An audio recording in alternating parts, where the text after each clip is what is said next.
Hey, and we are started. Welcome, everybody. We're going to have a very fun night tonight. I'm just getting myself all set up. I have a special guest here with me tonight, and when they get back, you'll get to hear from them. Tonight, we are going to be ranking every single monster in the series. I know that I haven't shown you all of the monsters on stream yet, but I think this would be a very fun thing to open with before we end up getting to them all. I think it'll be enjoyable. I'll be just a moment. I'm plugging something in so that I can continue this.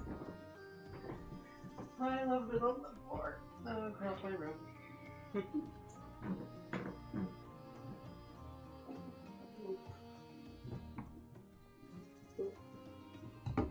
That's all good. Alrighty.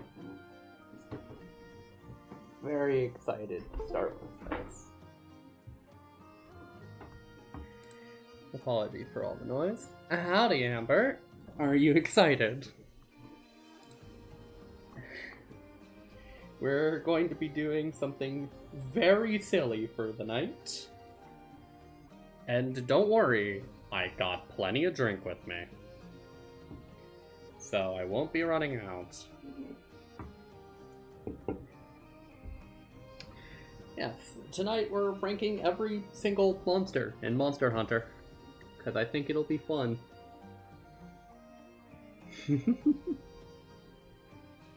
We're going to be going from the very first game all the way down because I have played them all, including stories. We have a lot to go through, and on top of it, I will be ranking every game itself.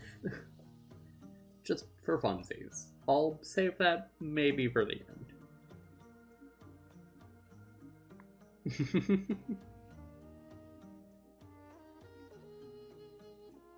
I'm just waiting for my special guest to get back, and then I will begin with this. This is going to be a very slow evening, so don't worry about anything.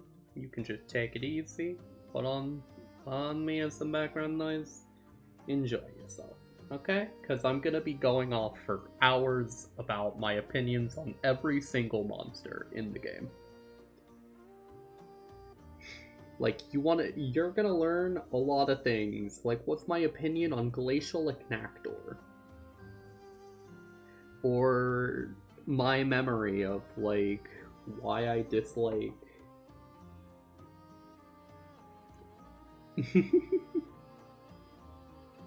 Oh no, Yada Army? Goodness. Sounds like a fun time.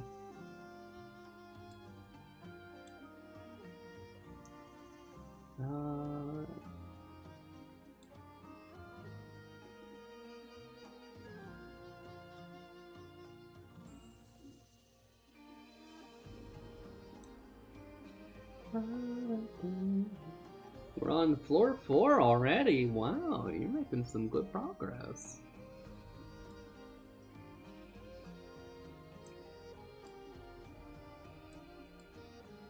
I'm just moving some stuff around real quick, way before we get anything going. Oh, welcome back. Hi. We are started, and we have Amber in the chat currently, so... Hello, howdy. I'm making sure that they're able to hear you nice and fine. This is King from, they're one of our voice actors. Yippee! Little old Oswald at your service is like... You are our Oswald VA. Is late, and I cannot do the voice for the life of me in, like, midnight. I'm not asking you to, don't worry. Yeah, I haven't talked to King in a while. Well, here you are. They're right here. You can talk to him all you like during this. I'm a little Uber and I'm down. Also, yeah, King, you're more than welcome to pull up stream chat so that you can read it yourself and respond. Oh yeah, to... I have. That's yeah.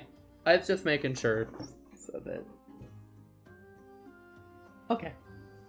Amber can hear you all good, so we are going to get started with this list.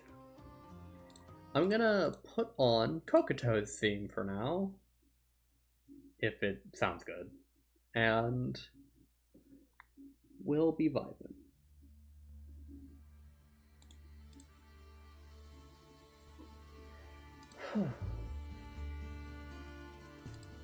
Yeah. There we go. Now, we're going to be starting our list here with Bucerios. And I'll save their subspecies for a little bit later. Bucerios. King, what's your take on Bucerios? Bucerios, he baby. He's cool, but like, he ain't got too much special. I think he's always been a very boring fight. He's way too tanky and never shows his damage that you've dealt to him other than stomach break and sometimes back break. He's a very slow fight. I think he's very middle of the road. He's a good I would agree. He's a good like baseline for what a not great monster is. Like, it's so average. Yeah, I agree on that. Cephadrome. Cephadrome, across the series, has been known to be one of the most obnoxious. He's... Definitely. Without Sonic Bombs, he is a slog of a fight, as you just can't do anything with him. Very annoying to deal with, annoying to catch up to, and not to mention the Cephalos is constantly in the fight. Cephalos in general deserve to be on this list just to be put on the pile. I think for now I'll leave him in strong dislike, but if things change, I'll move him around. I will give him the benefit of the doubt having fought in Frontier. In his hardcore fight in the G-Rank version, they're actually decent revamps. The base Cephadrome across the series, I also strongly dislike. He's like if Plesioth always had the water to jump into, which just means that he spams it. I think the only thing saving him right now is a late game Frontier. Yeah. Diablos. You know my take on Diablos. Diablos I have very strong distaste for. And Amber knows well my hatred for Diablos because they watched me fight them in Freedom Unite. I think in Double Cross, Generations Ultimate, when you have Adept style, they're not that bad. There's certainly worse monsters out there. But Diablos in every game other than Double Cross is a sin of a monster. He just does not deserve to be anything other than disliked. I think the fight in Double Cross is good enough to save him from the very bottom, but he's definitely disliked. I like him more than Cephadrome, maybe more than Bucerios, but it's a tough call. Fatalis. Fatalis across the series has been a big staple on like a funky ass fun final boss. He's always been like a pretty difficult fight. The Freedom Unite one, I know it's not great to judge things by Freedom Unite standards, because the whole series has a lot of different variations to him, but overall they sort of tell the same story of he's a big, slow, basic dragon. He's intimidating because his damage is intense and his tail hurts you for turning around, but overall, he's a very just good monster, but nothing, like, he's just above average. His spectacle and his music are wonderful. And I think those elevate him above a normal monster by a far margin. His equipment's cool. I think, you know... I say he deserves at least good due to the fact that Okay. You know, I hate to mention it right away, Frontier variation of this fight is a fucking wild ride. Yeah, the Frontier one is very good. Frontier versions are always welcome to be brought into this conversation. Yeah.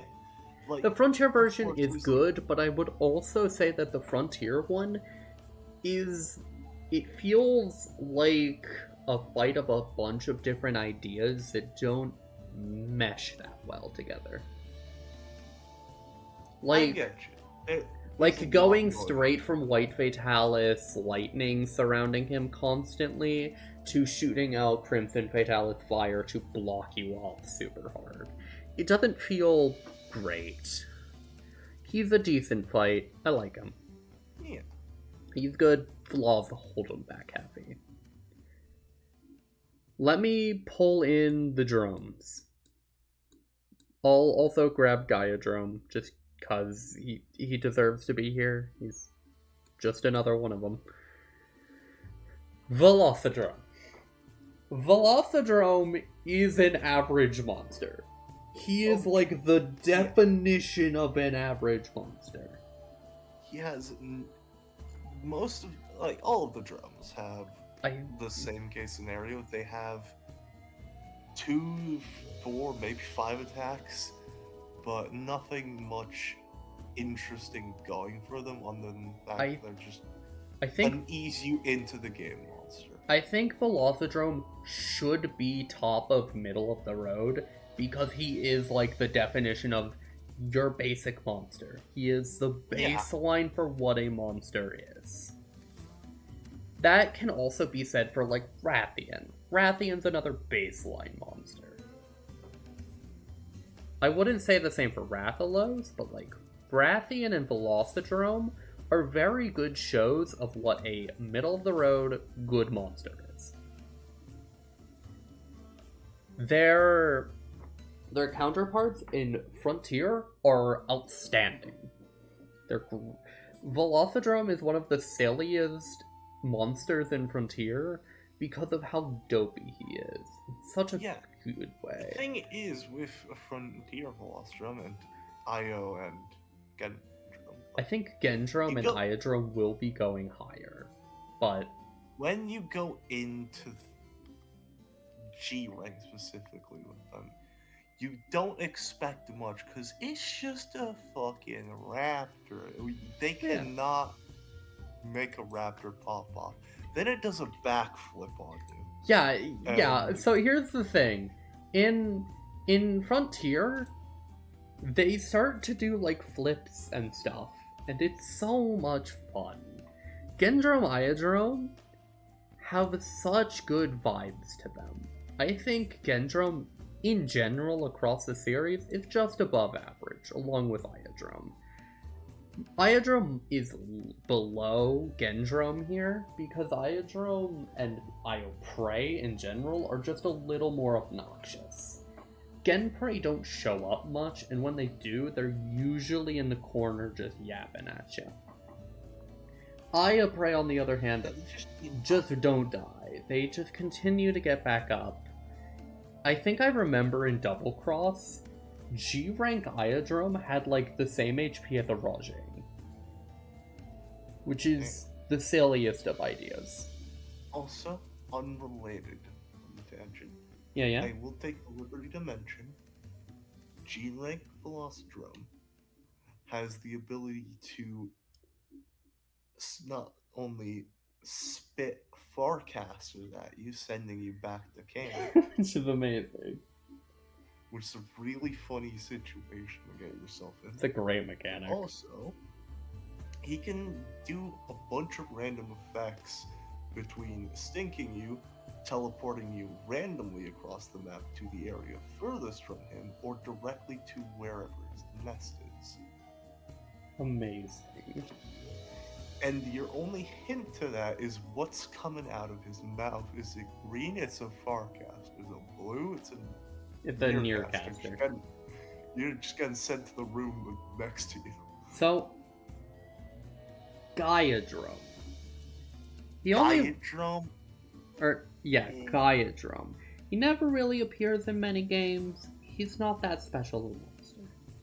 I feel bad putting him lower, but he honestly goes below Basarios here. He is such an inoffensive monster that he just doesn't do anything more than Velocidrome. It's honestly hard to tell that he's actually different most of the time, but he is. He's a Velocidrome that shoots sleep, which is honestly more annoying than just a Velocidrome.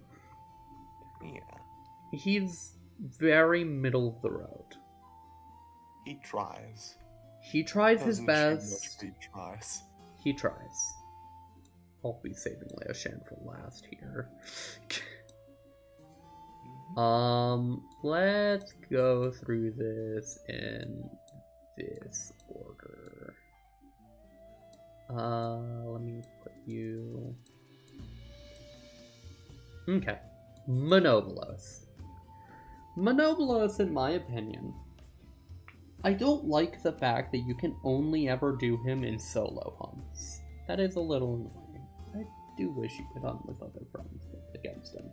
Yeah. However, at least as like an optional thing after you've done it. Yeah, exactly. I get for like the first time, the whole first Monobolos good. is supposed to be this big thing But in lore to stand out as a hunter.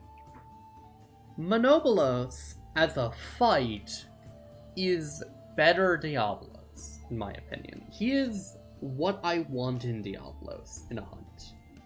I think he's great. He's a really Less diggies. Hmm? Less diggies, and that makes him more fun. Diablos likes to dig into the ground and stay in there for a while, and that often causes Diablos in earlier generations to be a very stall-based monster, where he just kind of waits you out against the clock.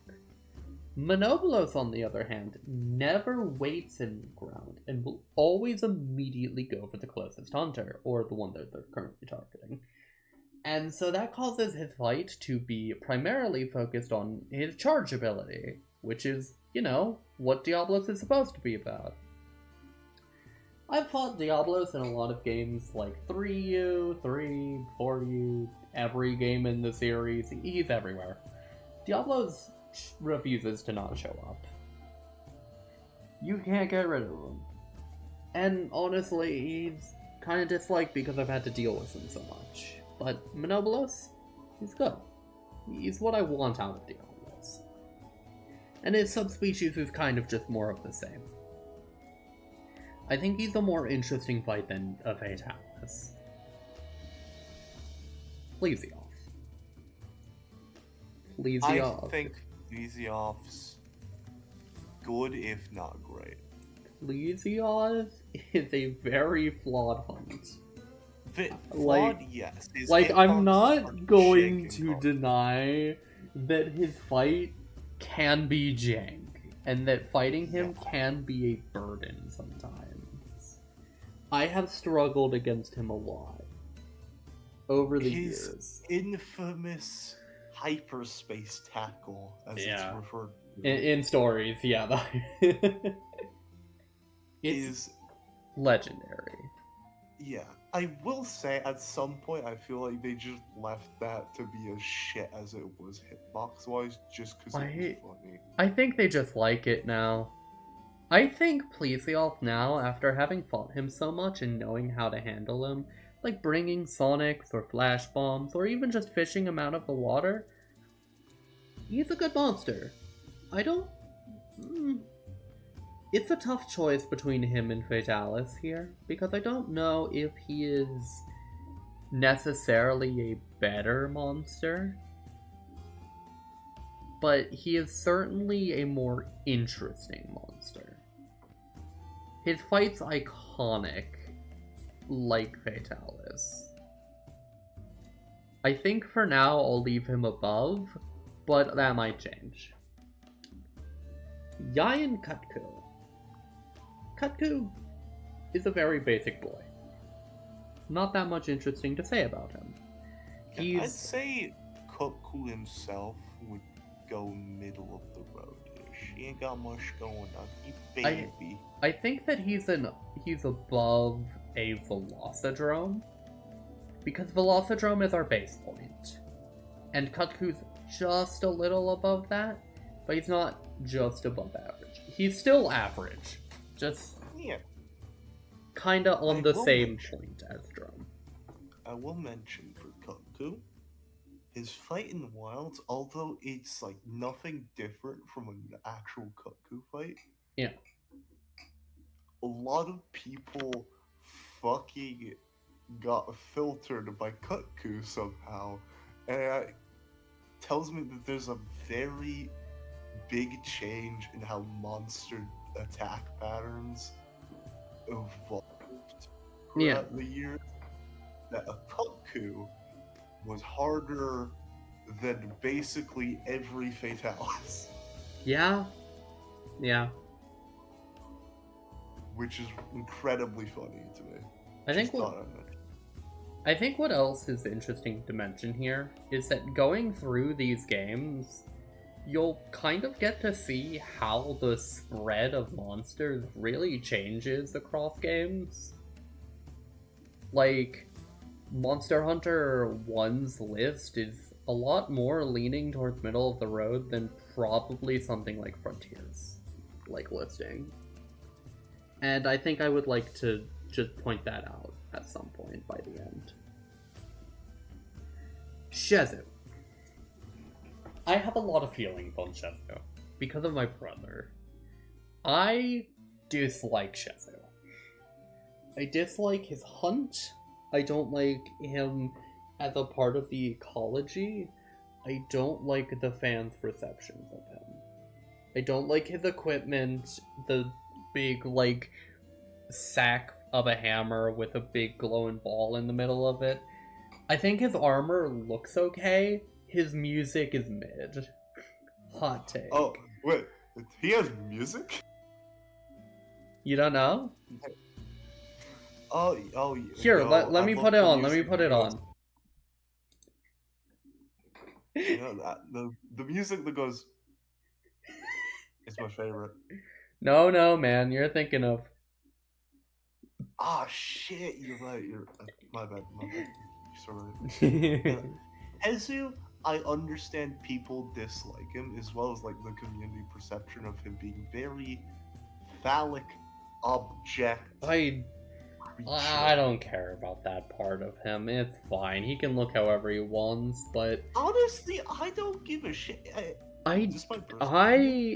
Yeah. I like Kezu. I like Kezu. He's okay. He's decent. He ain't got nothing special going on. He's an okay fight. Kinda stationary. He don't move around much. Him being on the ceiling is fucking frightening. I don't want to see that IRL with any fucking creature taller than me. But yeah.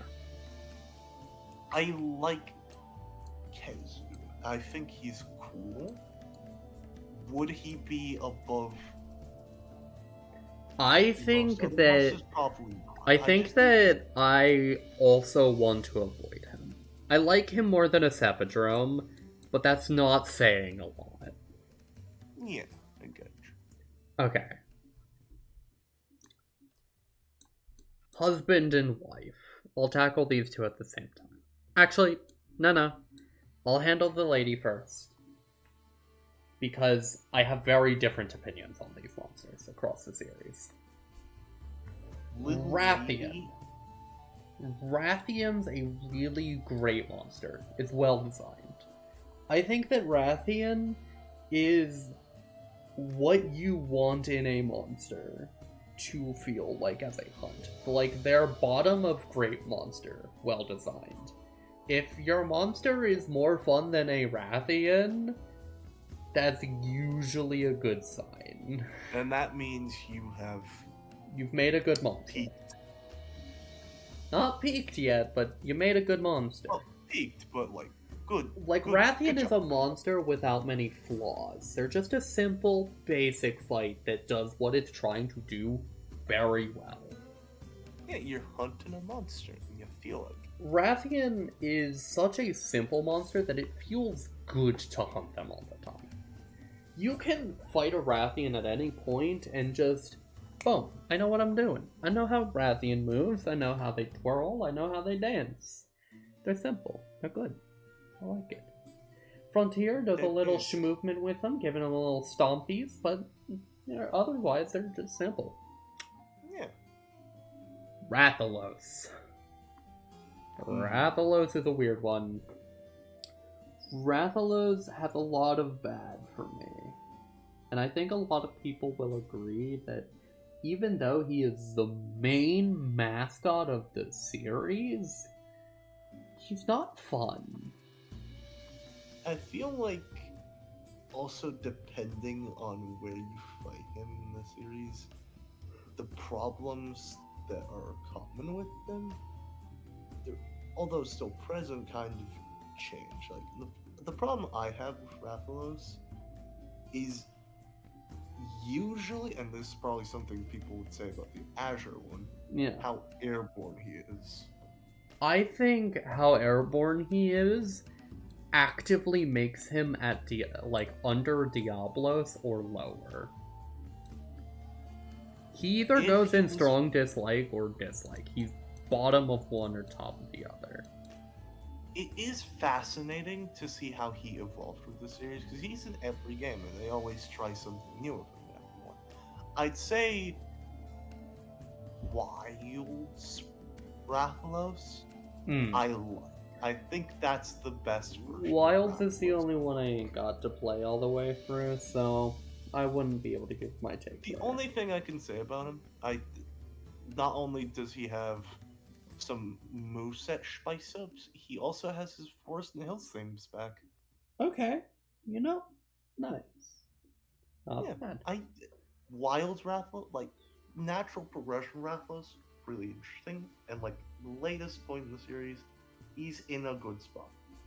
I can put him personally up to Rathian.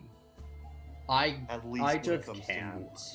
I feel like Rathalos in every game is just above average at best when he refuses to fly, and a horrible monster that I hate when he does that.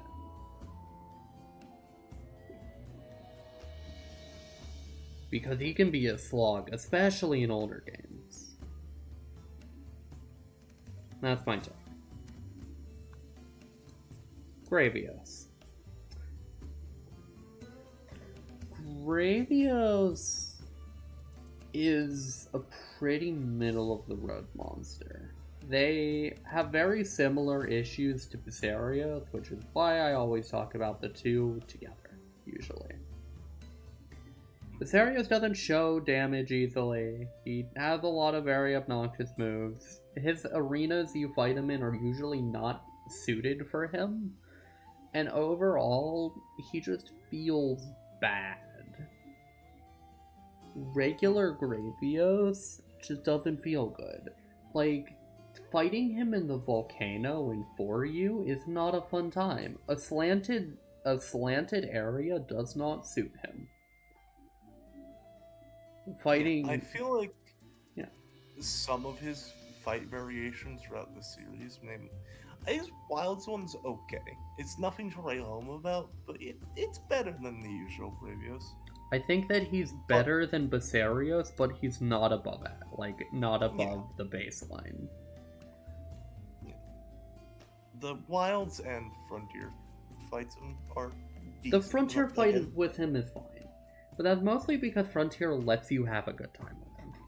Yeah, Frontier makes fun Yeah. It just makes fun. Being able to, like, do damage slowly blocking him, or, like, having the movement to actually catch up to him and do damage whenever he stops is good. Makes him a better Yeah. fighter. Guybrush. Guybrush feels like he should belong around Kutku, but I think that I just feel like he's a low mid. I like his Wilds fight, but everywhere else in the series, I would kind rather of mid. I'd rather fight him over Agravios. Guybrush's rubbery tail, stupid bouncy legs, and flash bomb spamming, not that fun. Thank you for telling me to hydrate. I'm gonna make sure at the end of each game that I will, obviously.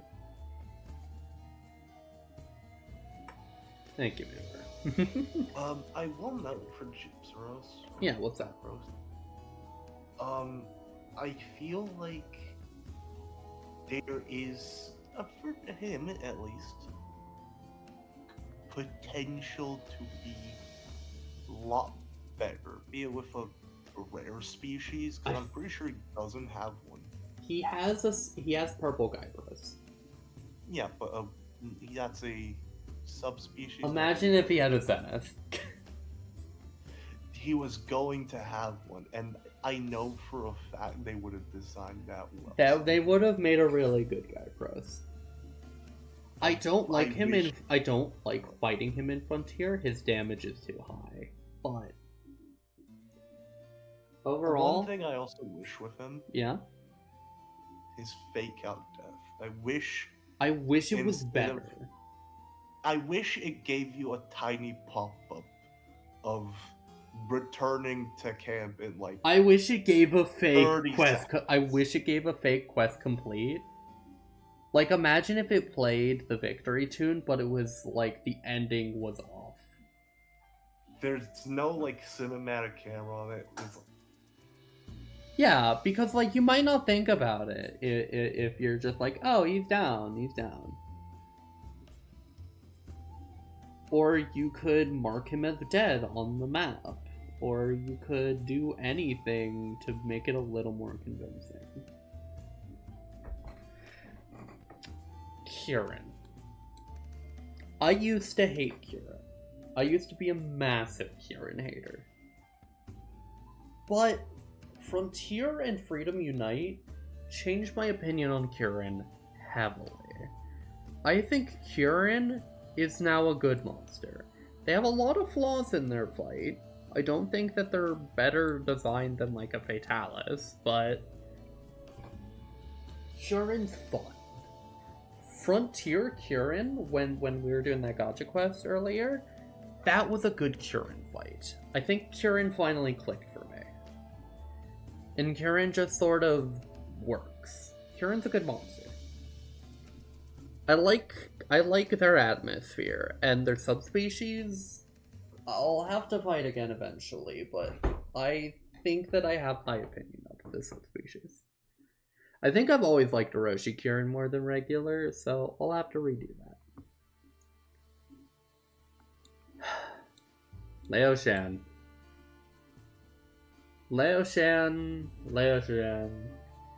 A monster that's so beautiful in spectacle and design, and the rewards you get from him, and how cool his armor looks, like nice shogun, like nice samurai armor. It looks cool, right?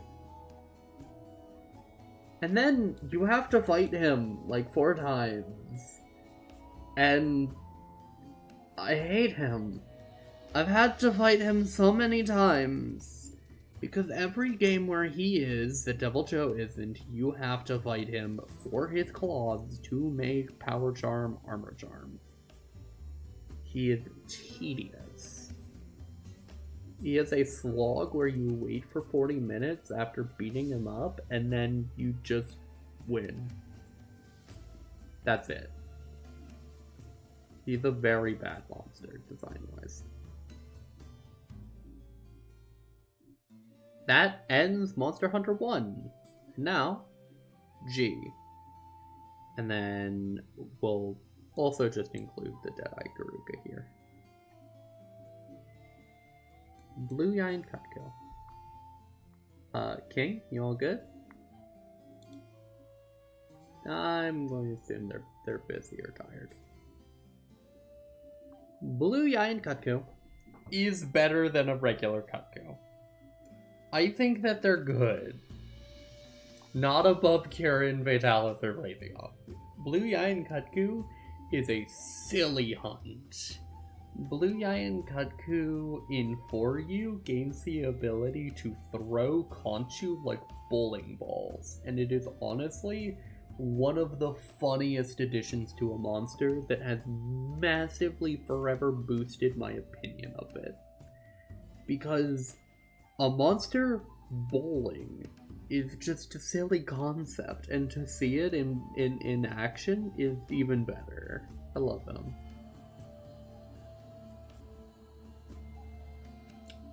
Purple Gypros. Purple Gypros does that just little bit more than regular Gypros, but not in the right direction. His only change is that once you break his head crest, his flashbang turns into a poison spray. That's the big difference. I dislike his design more than regular. I just don't think the green tail looks good at all, and I don't think the purple really does him justice. It's not great. Let me see if...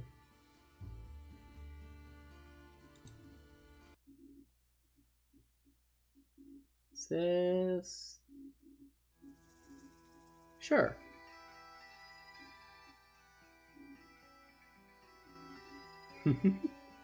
Gosh, the bagpipes, they're so silly. White Monobolos. White Monobolos, I don't actually have that much to say on him. He's just slightly more fun than a regular Monobolos. Not by much. The changes are subtle, but he's not that bad. Red Shezu. I hate him more than a regular Shezu. Honestly, I think Red Shezu just does what regular does, worse. I genuinely dislike Red Shezu more than a Sephiroth. Pink Rathian. Pink Rathian doesn't do enough to really distinguish herself from regular Rathian, but their patterns usually have just a little bit more than a regular Rathian. They're very similar. Hello, I'm back. Welcome back. My mother came in. I do regret to inform I will have to go, but... Got enough time to finish off Monster Hunter 1G? I don't believe so, but I will immediately say Green Plesioth fucking burn on the stake. Okay. Kill. You know, I'll take don't your like him. I'll take your word for it. He is just a less fun Plesioth. I think he has a lot more flaws than a regular. Plesioth any day compared to the... I think Green Plesioth is less fun than a Diablos, but they're a little more fun than a regular Rathalos. Azure Rathalos is more fun than a Leo Shan, but not by much because both of them are time wasters. Yeah. Like, I agree on that. Burn him on the stake. We'll talk about we'll talk about one last good monster with you before you gotta go. Crimson Fatalis. This has definitely gone the higher tiers. This Crimson at the Fatalis has been nothing but good across the entire series. You Crimson don't miss. Crimson Fatalis has been a good fight in every game. I would say that the Freedom Unite one is a little annoying due to how rough sharpness is in that one, so bouncing is a lot more of a problem. But Crimson Fatalis in general, excuse me, is generally a really fun monster. His Frontier version is especially good. Crimson Fatalis is an amazing monster. I think that he skirts just under the round table. Gotcha. To explain for chat, the round table is where all of our favorite monsters go. The round table is basically every perfect monster in our eyes. They're more than peak, they're perfect in every way.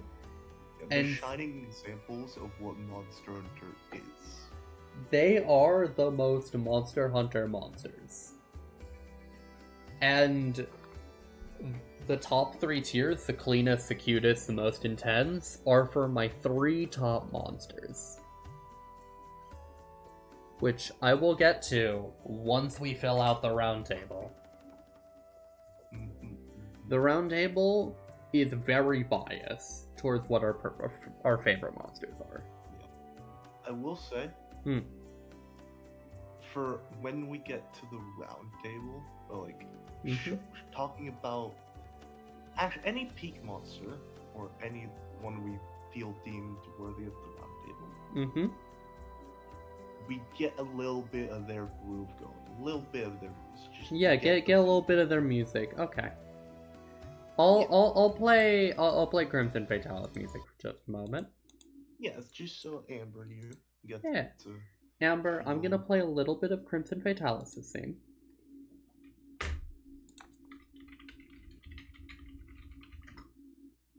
Crimson Fatalis have a lot of very interesting themes throughout the series. They're all very good. I'm gonna play the Frontier one, because the Frontier one is the most interesting, to say the least. I will say for this one as well, the lyrics in this one, yes, there are lyrics, you'll hear them, have translations. Yeah. And they tell a story of a fallen god. Disgraced, dethroned, without power, seeking revenge.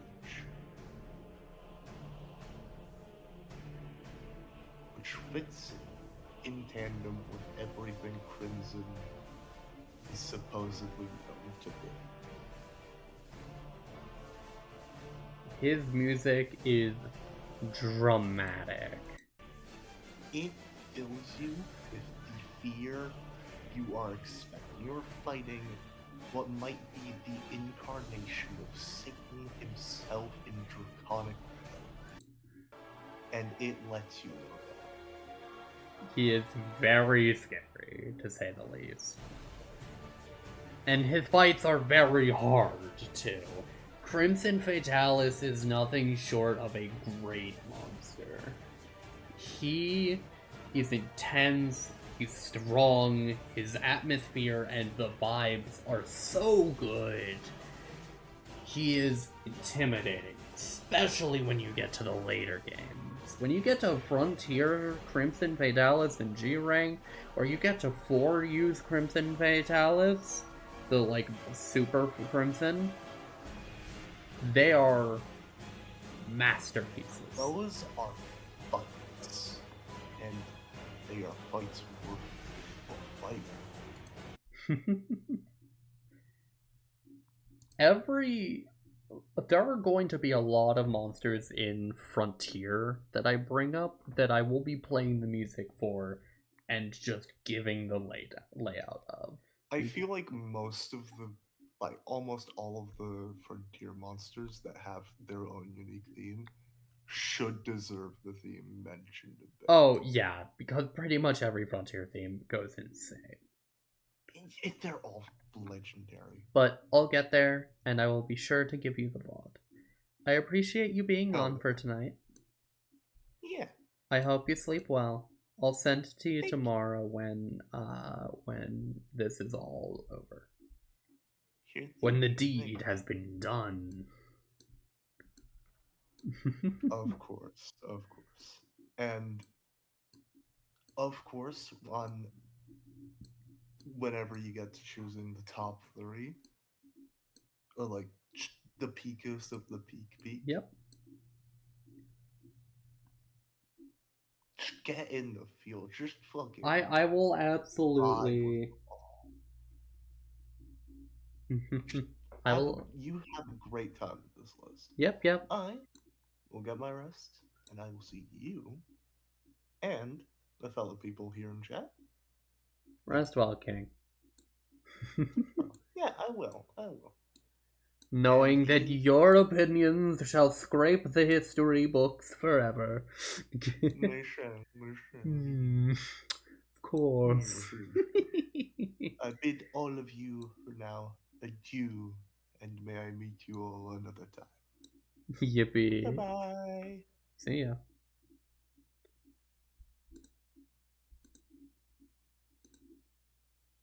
Alright. With that, we get back into the vibes, and we continue with our Monster Hunter list. Now then. Black Gravios and Black Diablos. Black Gravios tends to do a lot of what Gravios is known for being annoying for. He spams laser beams, he trudges around with tanky, bulky HP, and he's overall just a menace to the society around him. I think that he's a strong dislike.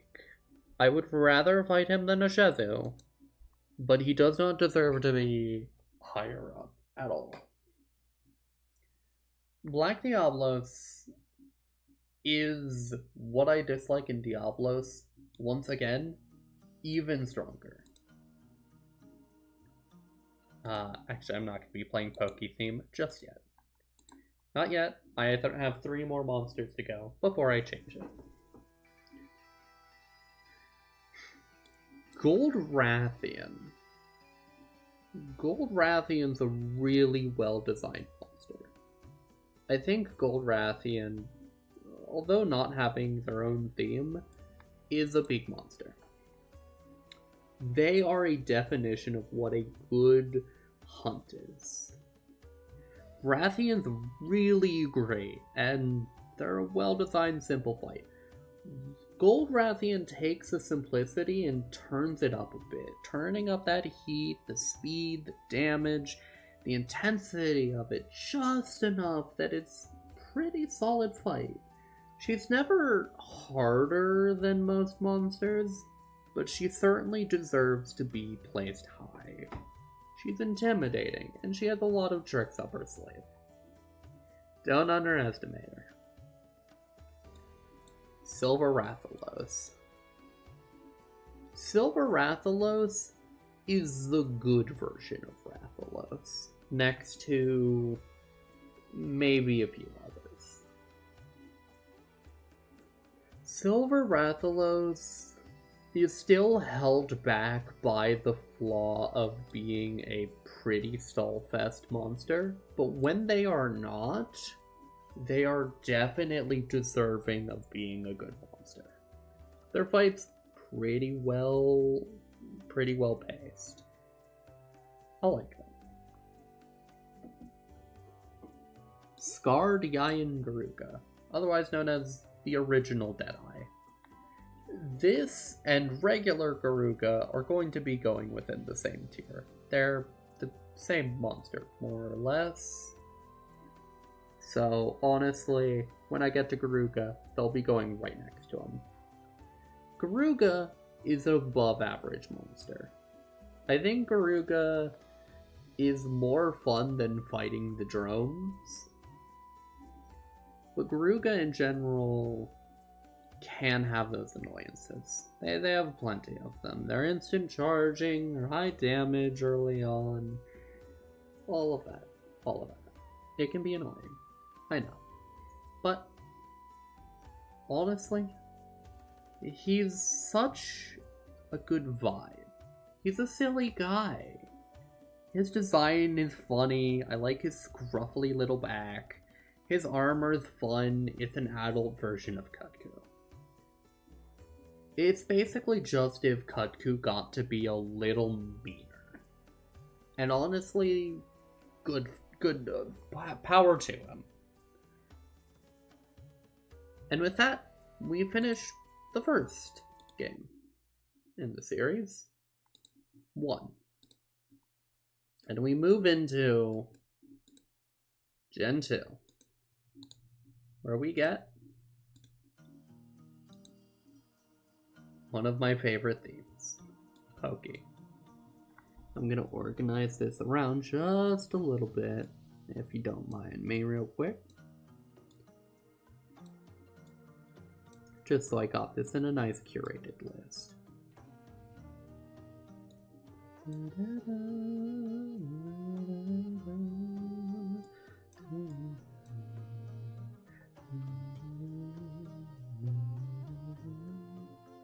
At the very end, I'll be putting the games also on the tier list, but for now, they just get to sit here and look silly.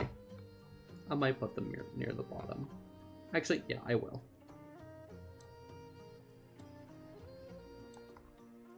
Just to clear up visual space. Boldrum. Boldrum is too simple of a monster. Simple in the fact that they are so simplified to the point that there isn't much to talk about or do with him. There's nothing you can really do to make Boldrum interesting other than what Frontier did, which was completely revamp his moveset. I think the Frontier fight saves him from strong dislike.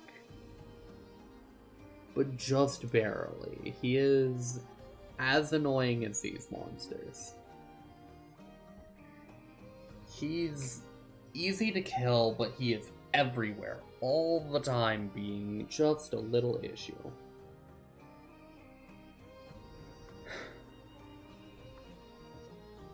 He stays down here. Kangala. I strongly dislike Kangala. He's less fun than a Black Gravios. More fun than a Jesu. His hitboxes aren't insane. His movement isn't the craziest. But I dislike his design and him as a monster so much that I just can't bring myself to put him any higher. I hate that he made it into Wilds over so many other better monsters. I don't know. Kangala just doesn't deserve to be high up at all. Daimyo Permatar. We'll take a little sip of water. My mouth is dry. Permatar! He's always been a good simple fight. Like Kutku. He's pretty solid. I think I'll put him by Garuka. Above Garuka. He's not good. He's just above average. Ermitar tends to just exist. He barely does anything, but when he does, it's fun. He's good to have around. I like his design. The Monobolos on his back will always remind me of a better monster that I wish was in more games. I like him.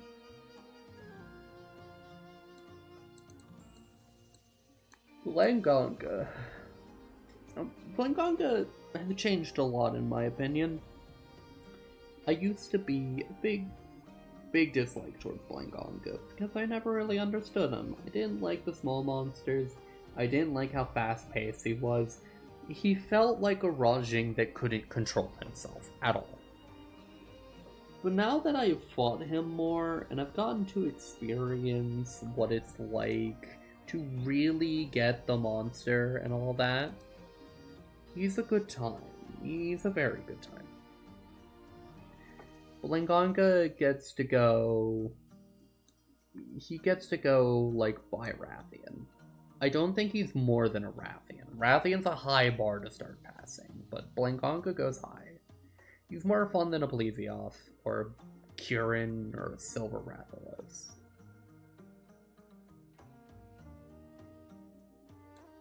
Senator. Senator makes a lot of big moves that Hermitaur wishes he could, and I think Senator raises to be another really good monster. I think he's more fun than a Blangonga, and maybe more fun than a Rathian. Especially in Frontier, Senator is one of the more interesting monsters. He's very technically complicated with the Unlimited and Hardcore versions of him in Frontier, but overall he's just a good fight. He does... I wish he spawned less in caves, because in cave rooms he can be a little annoying stalling you on the ceiling, but otherwise, good hunt. I like him. He's well designed otherwise. That's his, like, one big flaw. Rajing. Rajing is a monster that automatically gets to go into, like, peak monster design or the round table. I think Rajing deserves to be in the round table.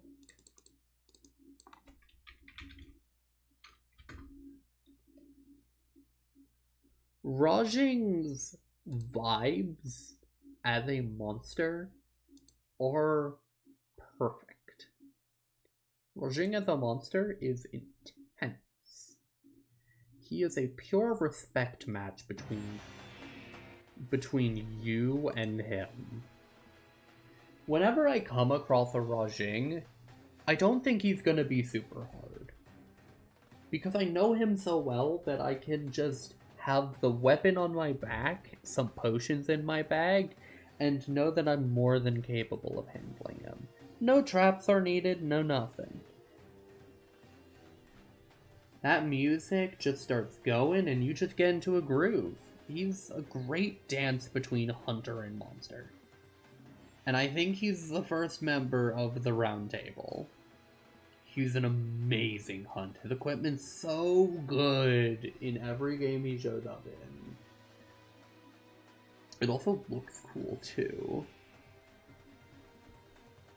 His subspecies, the Enraged Rajing, is just more Rajing. There's basically nothing different.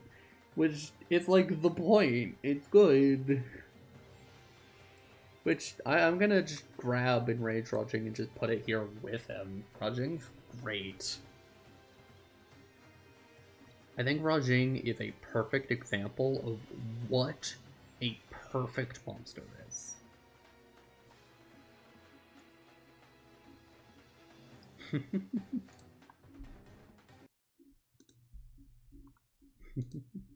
Love him.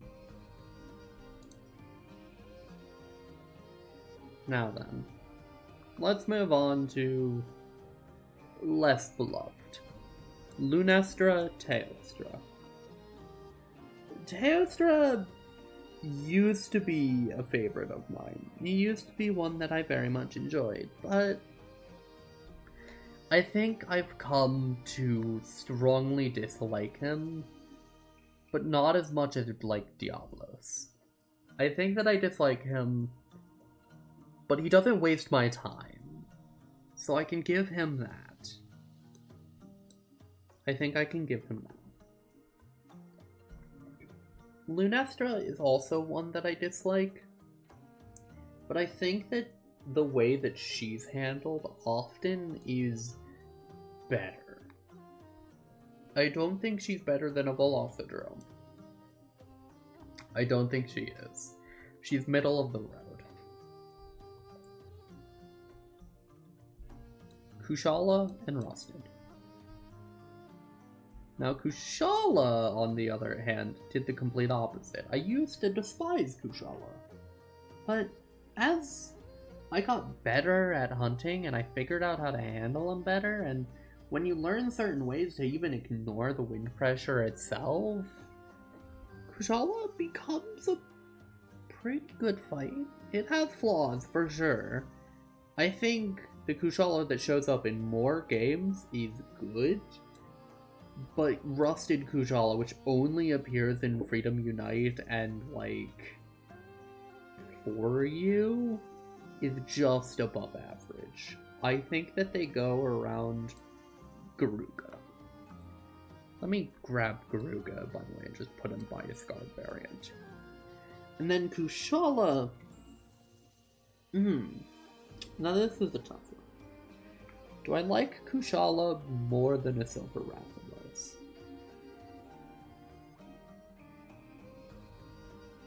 I think I would say so, yes. I think I would also say that I like it more than the Bowling Bird and a Kirin. Maybe more than a Fatalis, but not Plesioth. Plesioth is just more fun in general. His vibes kind of mesh better. Kushala's theme is also good, but it can be a little draining when you have to listen to it so much. Chameleos. Chameleos...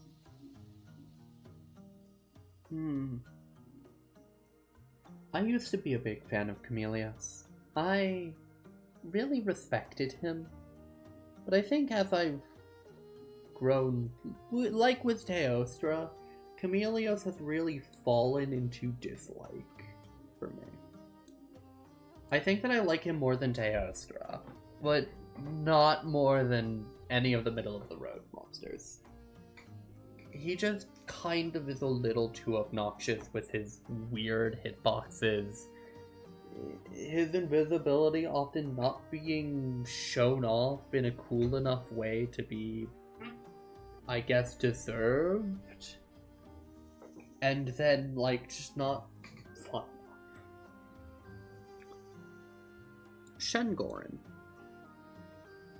Shengoran falls very close to the tree that Leoshan shook it from.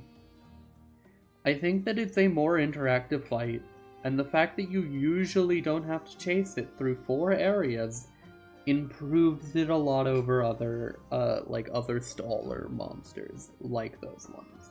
It's also not HP capped, so I don't hate him. But I will avoid him if I have the chance. I think that he is one of my barriers for strong dislike. I would rather fight a Bulldrome than a Shengoran. White Fatalis. White Fatalis, I think, goes below Crimson and above regular Fatalis. So he's somewhere within peak monster design to good. White Fatalis's music is wonderful. His armor, beautiful. Its skills, garbage. His weapons, wonderful. His fight can be a little janky. It can be very good in For You, and the Frontier one is terrifying, but I don't think that I like him more than monsters like Rathian. I think that I like him more than Blankonga. Rathian's a tough wall to pass in terms of good monsters. I guess I shall leave it there for now. Yamasukami. Yamasukami, the Floating Island, is a very well-known name to Freedom Unite players, and is often a monster that we want to bring back because he was interesting and really cool looking. But honestly, his fight's rather annoying. You have to climb up the entirety of the old tower just for the ability to fight him, and oftentimes you have to jump back down, run around, and re-enter the fight with him multiple times during it, wasting time as he slowly spits out thunderbugs to distract you and then uses an insta-kill move. He is disliked, and the Frontier version is even worse.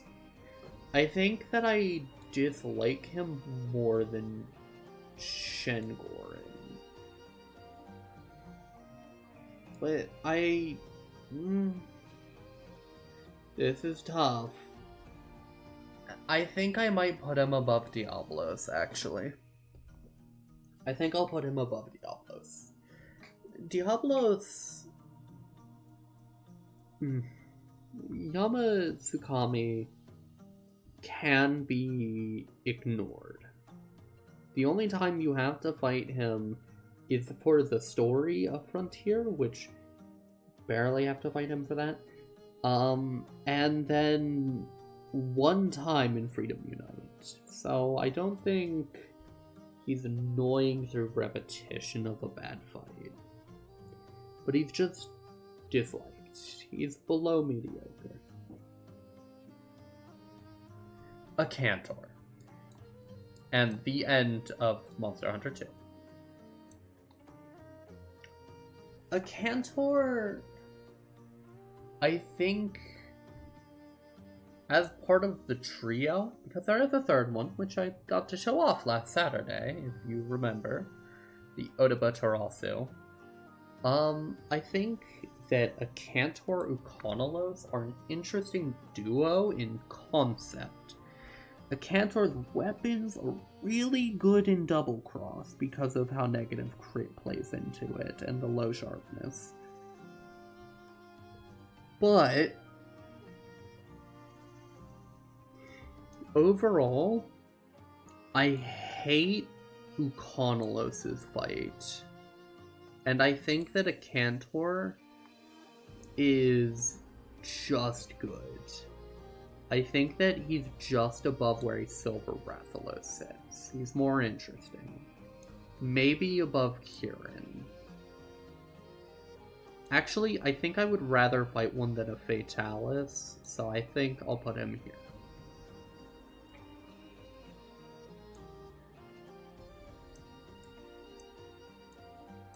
Tigrex.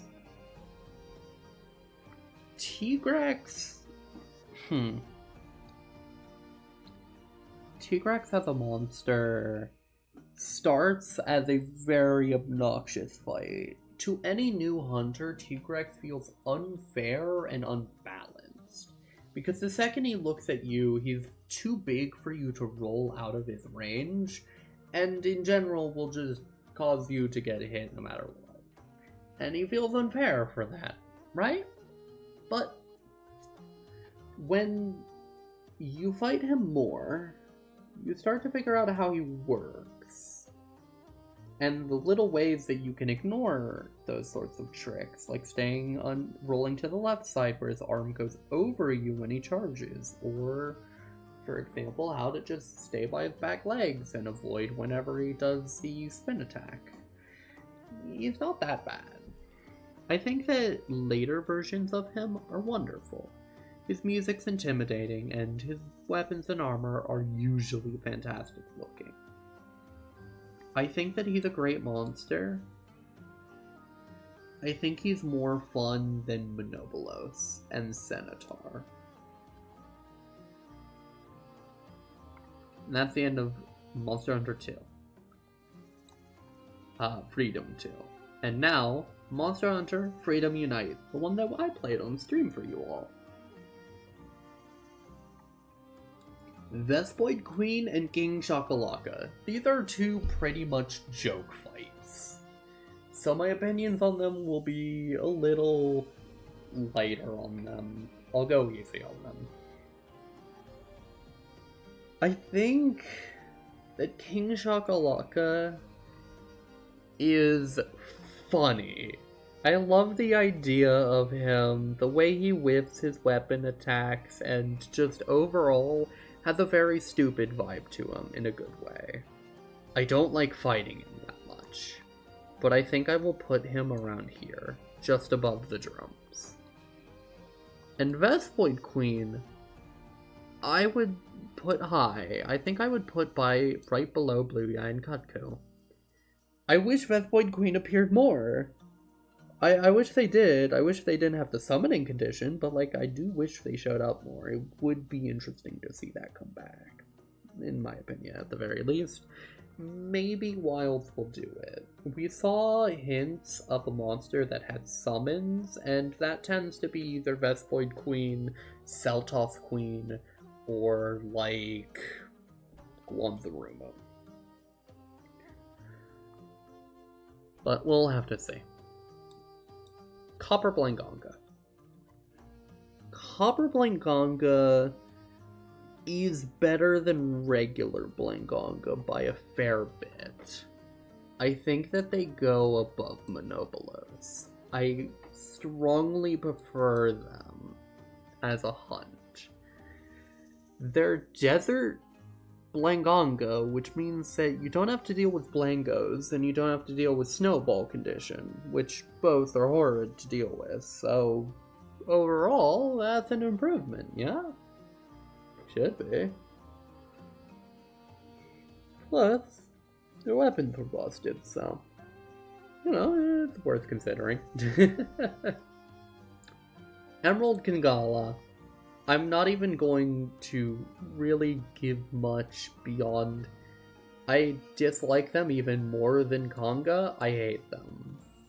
I dislike them more than Ukonalos. Plum Hermitar.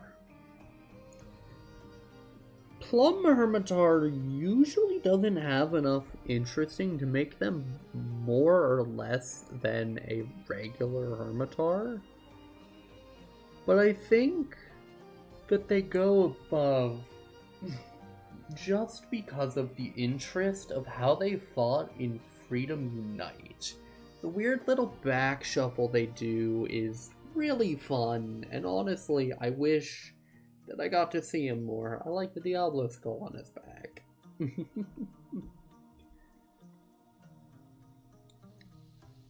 Terra Shogun Centaur is exactly what I like in Centaur, just a little bit more. I don't like them more than Tigrex or Copper, but I like them a lot. These three monsters and their subspecies just happen to be very indifferent to each other. Nargacuga.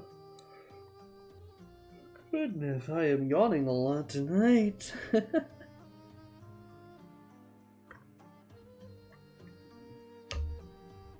Nargacuga. Narga as a fight tends to be a lot more annoying than he intends to be. He's trying to do good, and I know he can. But he just doesn't make me enjoy him. I hate his tail slam. I like some of his basic moves, and the Frontier Narga is honestly really interesting, but overall, I think Narga is top of dislike for now. No. I think Narga, if it didn't have the tail slam, would be a great monster. But their flaw holds them back.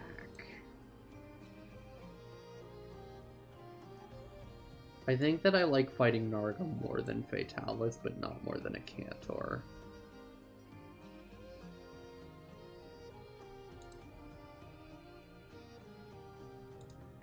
And now we get to listen to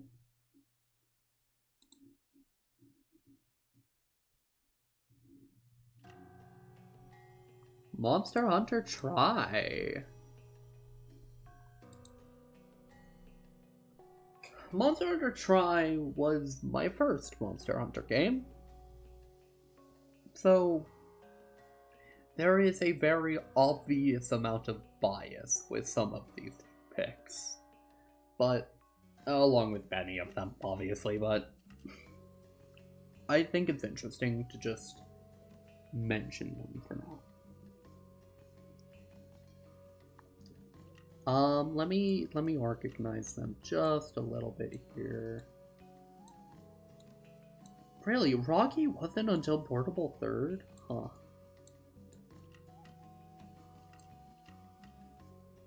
Lidroth, Barroth, Gobble.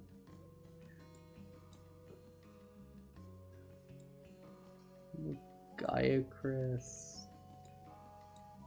Karpaku? Yeah. Organize this around a little bit. Yeah, okay. Monster Hunter Tri. Great Jaggy, great Baggy. These are worse versions of Velocidrome and Gaiadrome. Mainly because they gave them hip checks, and they gave the babies hip checks. I think that Great Baggy deserves to be in disliked. I hate fighting him as much as I do a Bulldrome or a Rathalos. Great Jaggy, on the other hand, is just kind of as forgettable as Viserius. I hate that Jagia get the hip check. That's about the most opinion that I have on them. They're not that interesting. They show up a lot. Koropeku, on the other hand, a monster I wish would show up more. I think Koropeku throws a lot of things at the wall here. And even if they don't all stick, they're interesting. They're very fun. They're silly little doot horn, and their ability to clap fire is interesting. And honestly, it makes them a much more fun hunt than they realistically should be. I wish Koropeku would show up more and summon more wild monsters. I like them. Royal Ludroth. Royal Ludroth is a monster that I've had to fight a lot for power extract so that I could get enough mega juices for my brother. But overall, his fight's just kind of annoying. I don't try to avoid him, but he's kind of as annoying as, like, a Plesioth. He's just there constantly. And I think Barroth gets to sit right by him. Barroth tends to be way too much. Barroth will just get all up in your face. He'll never stop reapplying mud, so you can't break the parts you want to break. And overall, his fight just doesn't feel fun to me. He's a very dislike monster for me, because he has too many flawed moves or quirks to him. Both Royal Ludroth and him do that. Gobble. Gobble is a monster I really like. I especially like in Portable 3rd when his fight is on land purely, because that causes him to have a lot more spice to how he handles his originally purely water-based combat system. And honestly, getting to fight him just feels good in general. Knowing how to handle the vacuuming he does, or how to dodge out of the way of the big spiky of him, feels great. I think he's a good monster. I think he's well designed. I think he's maybe a little more than a Blangonga, but not further. Giganox gets to sit at the round table for me. It's mainly his design, his vibes, his everything. He's what I love in a gross monster.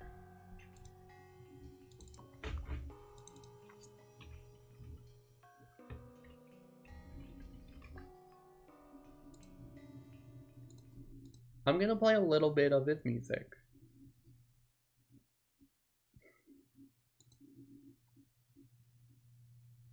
Giganox tends to give just such good horror. He's intimidating. He makes me a little spooked and also just excited to see his stupid little face. His little head sweeps can be obnoxious, and his whole fight is not perfect. But this is my bias, because he has always been one of my favorite monsters. I adore his design, his equipment, his little gimmick of changing which side of him is the bouncy side and which isn't. I think that overall it makes him a more interesting monster. And I think that he sits atop where a lot of monsters wish they could. I love him. He gives cute little vampire armor when you beat him. I love him. He sits there out of pure love and appreciation. Goodness me, there's a lot of monsters in this series. I already gone through a lot of them. Barioth. Barioth used to be a good monster to me, and I think that they ruined him with newer games. I think outside of just Monster Hunter Tri, he's not that great. But in Monster Hunter Tri, really good time. I think that he's a very unique fight. I think that he's just above average. I wish that he was more. I wish that he was more than he was. But until then, he's just above average for me. Uragaan. Now, Uragaan is a silly little fella. Uragaan rolls and slolls and eats rocks all day. His vibes are immaculate. I don't think, in any realistic way, he's a good fight. His Frontier one is. And so I say he's good, but flaws hold him back. And that I like him more than Plesioth. But other than that, I can't really describe more of what would make him deserving of being a great monster. He's just good with a lot of flaws to hold him back. Eknactor is another monster that I think is very, very good. I think that sometimes he can be obnoxious due to how his gimmick works, but there is counterplay to it. I think that he's a great monster, and I think he's well designed. He's above a Rathian. How much more than a Rathian, though, is an interesting question. I think I like him around here. I would fight him over and over again if I was told to. Lagiacrus. Now, Lagiacrus changed so much. He used to be primarily water-based in his origin game of 3 and 3U. But since the change to Double Cross and New World and all of that, the Gaiacris has had to change a lot as a hunt and as a monster. And he has to take on a very only land approach to hunting, which is weird. He really makes it work though. He's good. I think that I've liked him in every game he's in. I think that I don't want to fight him over and over again, but I think that he's a great monster. He's well above average.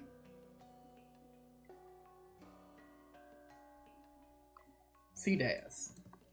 Ceadeus should be a Laoshan. He should be a boring, slow, bad fight. But you only ever have to do it once.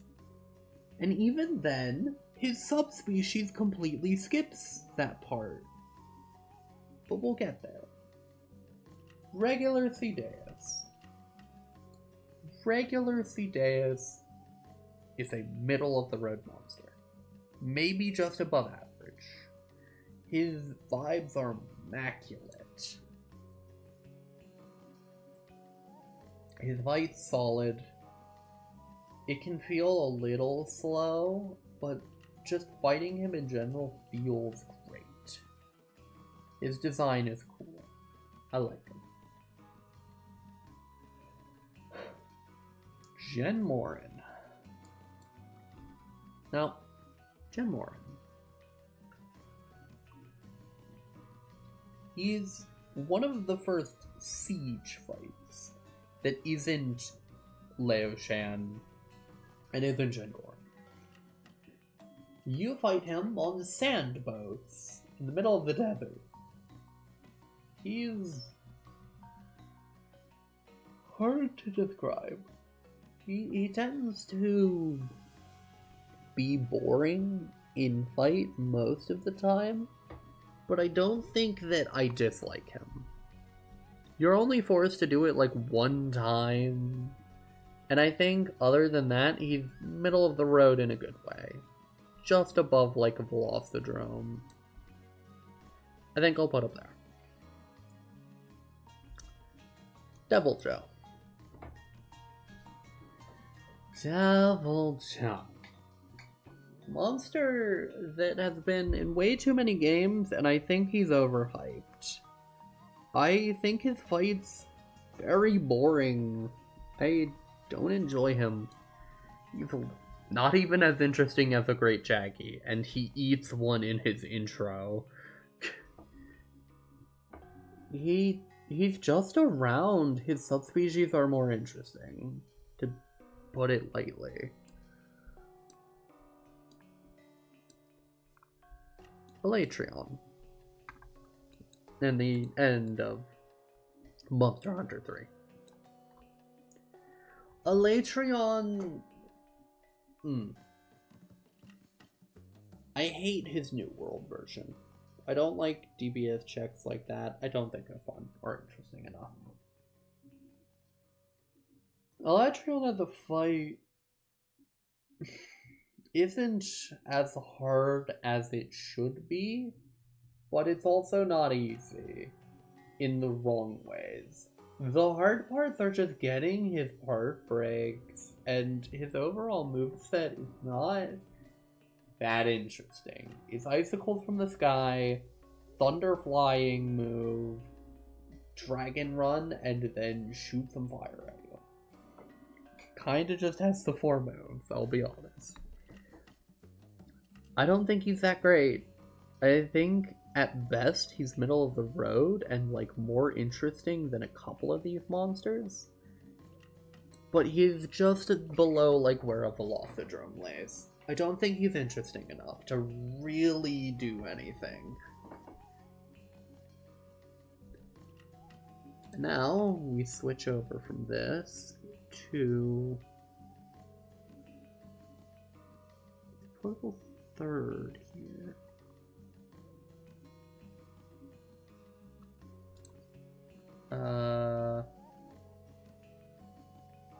Not Cocteau.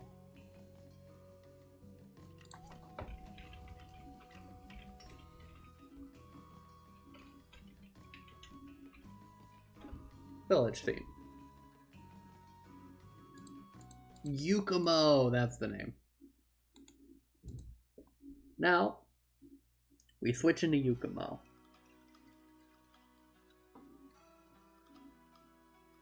Also, if you're wondering, you can always see the title of each of these if you ever want to go to these videos. So, please, do not copyright me. I'm showing off exactly who made this. Please. Portable Third has a lot of good and a lot of just okays. Kinda bads in it too. For example, let's start with 3 of the same monster. I strongly dislike Lagombi, I just dislike Azuros, and I strongly dislike Volvodon. I think that there is good to these monsters. I think there definitely is good to these monsters. I do believe that. But not enough good to them to really do enough.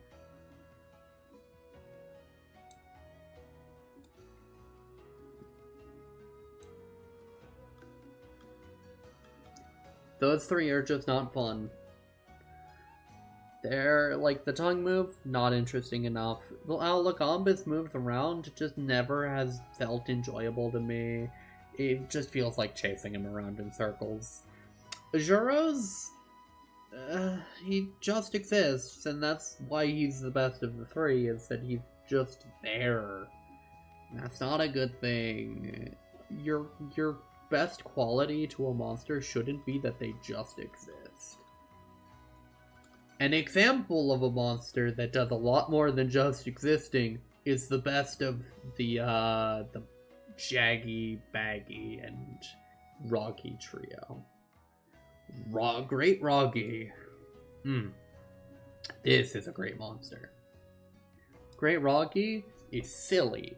He's tanky. He does the hip check well. He feels like a Kutku, but a lot more than a Kutku in a good way. His armor is sick. He gives you cowboy armor for beating him. And honestly, I go for it. I love it. It's beautiful. Give me that cowboy armor. I love Roggy. Roggy deserves to be high up. He's great. I'll put him at base of great for now. Baleful Giganox. Now, where I was generous on regular Giganox and bias, I'm not towards Baleful. I'm not at all. And so I can kindly tell Baleful that I dislike him as much as a Chameleos. He's not that fun. He just exists, and when he does stuff, it tends to be just a little bit too annoying for me. He feels like Giganox trying to be Shazu, which means Giganox making himself purposefully worse.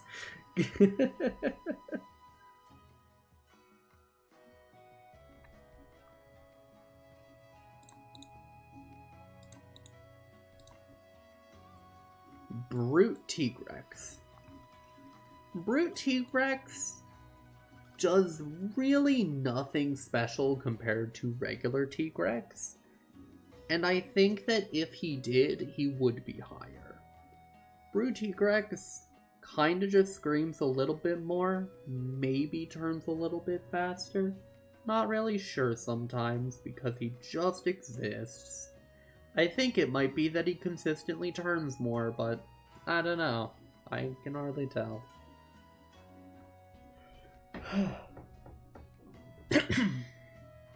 Crimson Kurapeku is very similar to regular Kurapeku, and I think that they do just kind of go together. They're very, very slightly more than Kurapeku, and that's mainly because their roster increases to have more monsters that they can summon.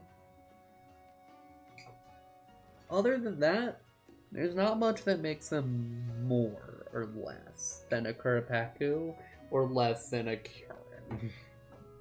They're just kinda here, and that's okay. I don't mind him. He can do what he likes to do. I won't stop him.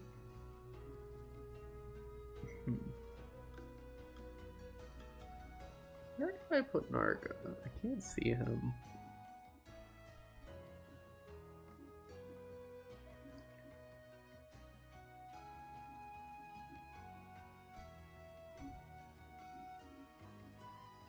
I didn't put Narga that high, did I? There he is. I always miss him. Green Narga, I'm gonna real quick put just right below regular Narga. They're not interesting enough. Duramboros. The Walking Mountain is honestly quite the fun time. I think that the way he helicopters around is funny. I think that the way he just generally acts rather dopey in a good way makes him a lot higher of a ranking monster than I would for, say, Barryoth. I think he's a great monster, maybe just that little bit more than a monster like Gobble, but lower Rathian.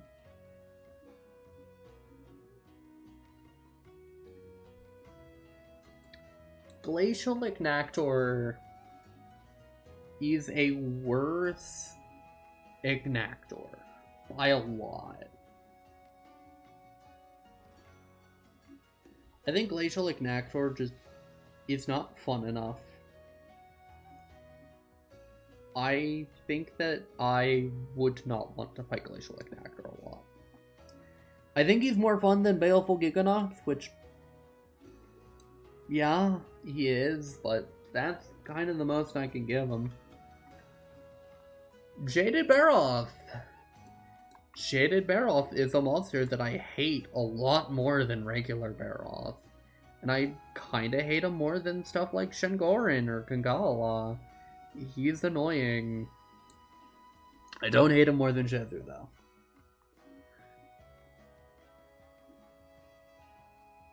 Nibblesnarf. Now this is a fun one. Nibblesnarf, as a hammer main, Nibblesnarf is heaven in a monster. Nibblesnarf gets to be silly all the time. You bonk him on his big dumb snoot, and he just instantly pops out of the ground, and you fish him up, and he's great. He's wonderful. He's stupid in a good way. I love him. I want more of him. I love him. I want more of him. Goes up here by Tigrex. He's so good. I wish there was more Nibblesnarf in the world, but there isn't. Purple Ludroth.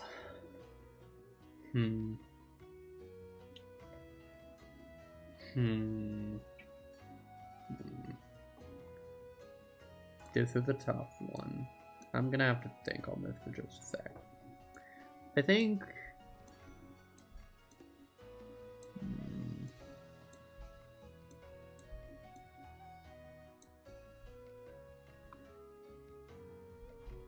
Purple Ludroth is more fun than regular Ludroth. I think that he's middle of the road. He's a Gypros, but water. That's it. He's just a Gypros. I think that they fill the same niche as each other, but I don't think that he does anything to stand out other than how beautiful he is. I'm gonna pull up a...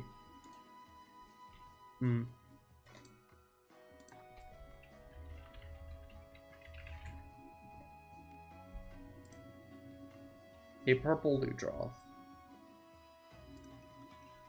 He's wonderful. I love him.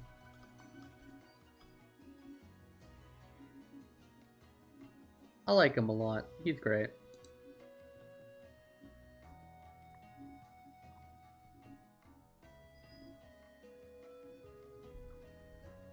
Sand Barryoth.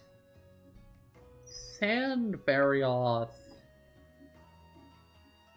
He's interesting. Sand Barioth does a lot of cool that normal Barioth doesn't. And I think that the fact that he's not been in a new game at all definitely raises him up to being rad. I think that he's just ever so slightly more than a Rathian, but not by much. Him flinging himself into tornadoes to go faster towards you is really weird in a good way. Steel Uragon is a boring fight. He just doesn't do enough. I strongly dislike him. I wish that he did more. Januga. Januga is a good fight. He's more fun than Narga in a lot of ways, and it really shows how much I prefer him, because Januga I think is a peak monster design.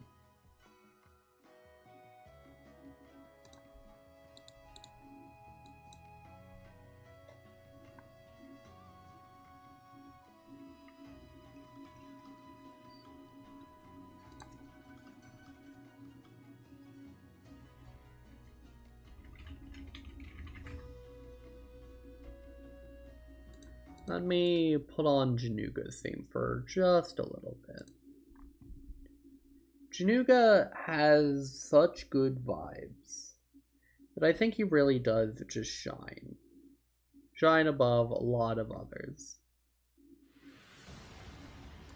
His music gets you pumping. He gets you excited. He's just straight good energy. I love the big dumb puppy. I love that his weapon is an electric guitar. That's insane.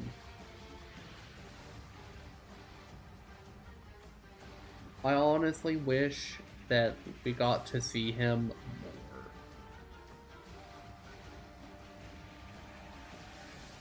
more. I love him.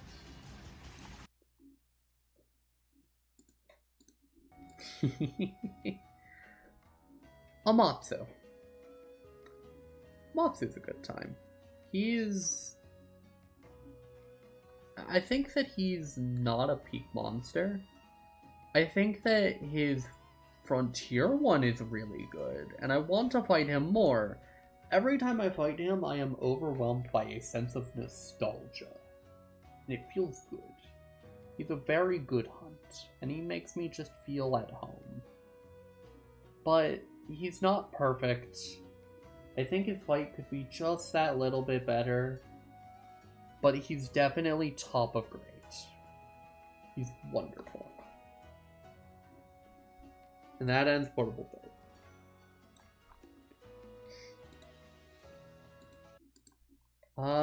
3U's theme should be in here.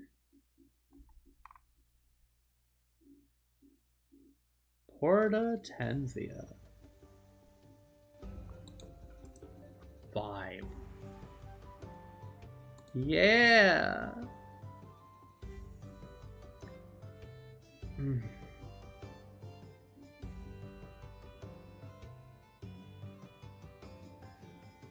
Now, we have a fair amount of monsters to go through after this, because we are nearing the end of Old World. There's only this game, 4 you, Gen and Genyo. And then we get into New World, which is a lot.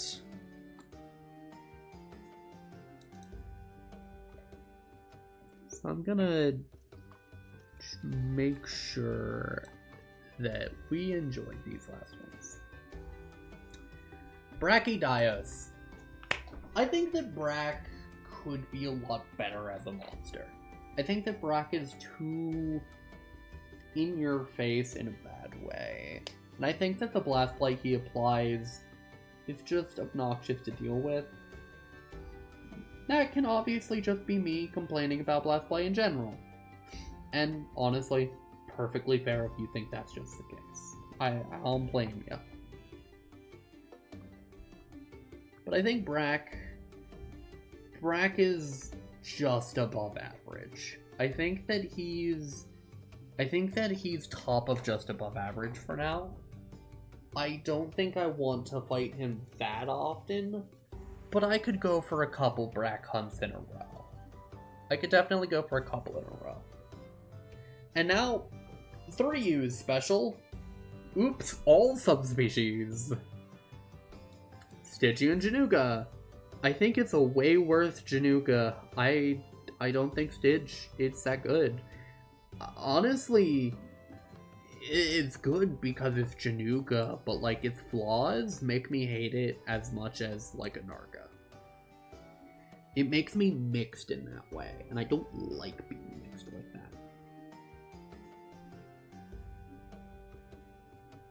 Rust Duramboros. Rusted Duramboros is kind of just more Duramboros, but I think I'll just put him a little below. It's not the monster I want to fight a whole bunch, but he's great because he's Duramboros. I think the way he flings himself is still really fun, and giving him the desert means that he finally has an area big enough for him to actually fight him properly, which is fun. Savage Devil Joe. Savage Joe is more fun than regular Devil Joe, and I think it definitely puts him above something like Gravios, but he's still just annoying.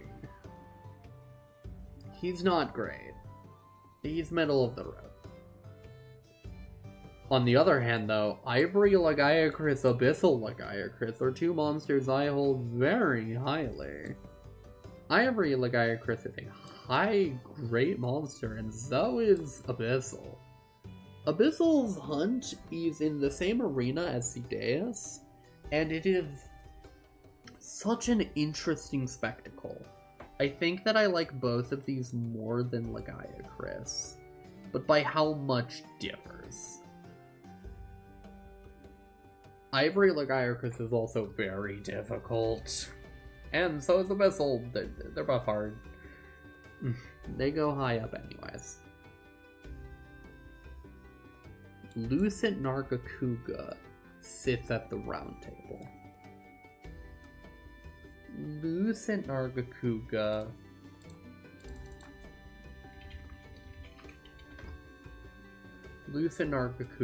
just feels good. I think Lucent gives a lot of the good, intimidating vibes that are well deserved by him. He's what a Narga should be. He's that quick, agile, just weird hunter that just constantly tries to throw you off in unique ways. The way that Narga teleports, and by teleport I mean goes completely invisible, is so interesting to me that I think it is honestly worth admiring to such a degree. He's, especially the Monster Hunter Rise version of him, the Sunbreak one. Sunbreak Lucent Nargacuga is an amazing monster. I think he's wonderful. He's perfect. I love him. Lucent Narga has pretty armor, good weapons, good fight, good vibes. Like, look at that. He is majestic and edgy. Inside of me there are two wolves, and both of them are Lucent Nargacuga. I love her. It's great. Definite round table. Goldbeard Ceadeus, and I'll also throw in the last two of 3U, being Hollow Genmorin and Dire Morales. Goldbeard Ceadeus is definitely really good. He's better than regular Ceadeus, and that's already a great monster. I think that he's more fun than a Fatalis or like a regular Nargacuga.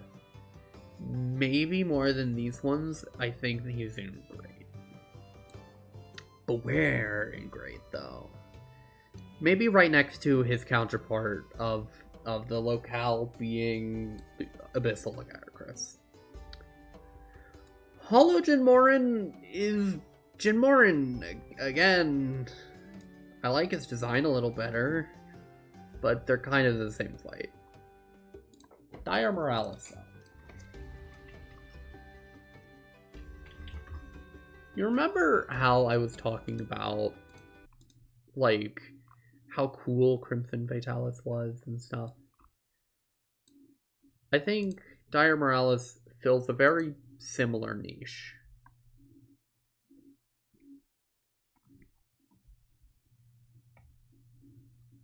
Dire Morales is intimidating as a monster can be.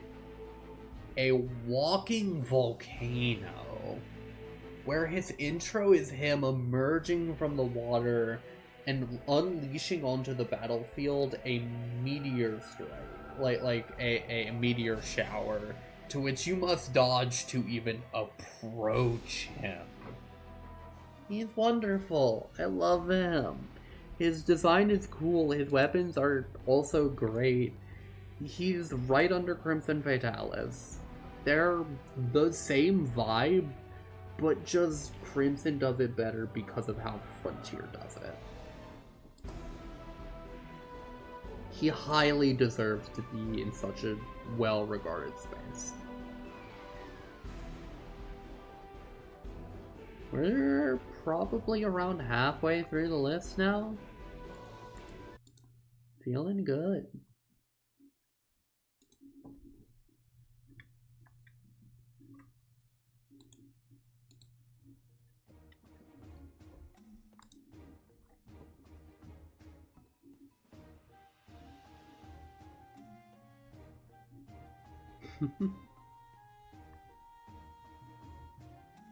And now we get to 4U monsters, which I'm gonna combine 4 and 4U monsters together here because honestly, these games are, it's just a G rank expansion like most U versions of a title are. So I'm gonna be putting these like it is that.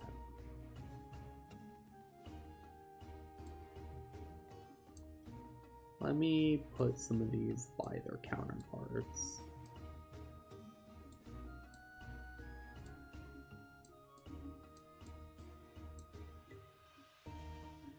Oh, this music is so classic.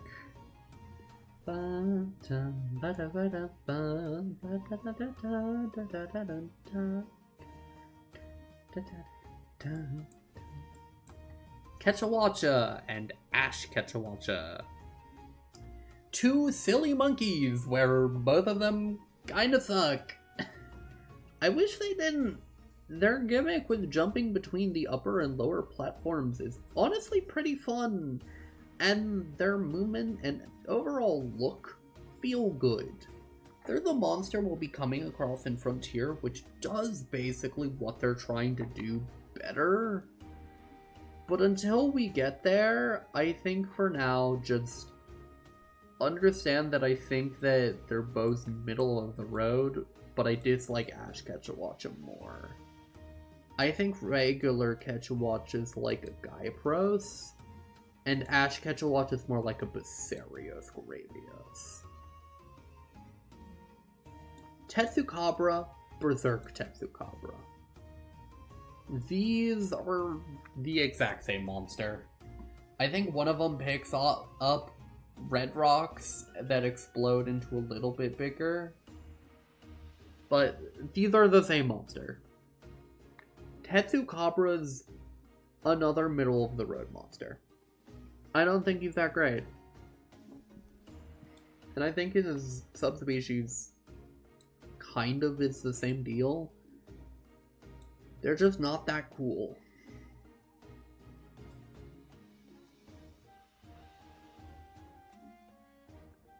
Nerthila, Enshrouded Nerthila.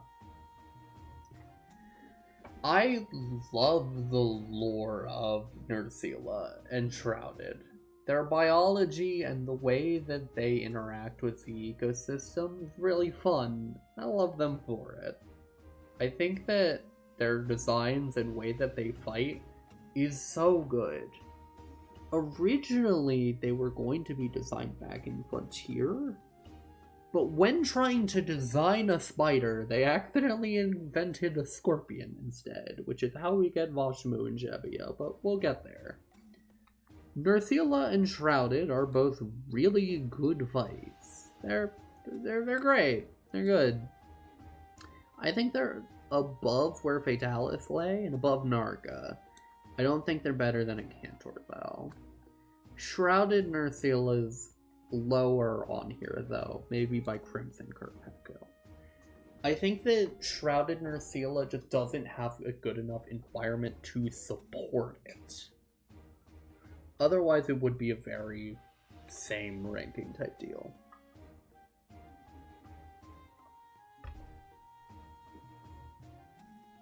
Ruby Batharios. This is just a Batharios. You sprinkled some strawberry on it, dude.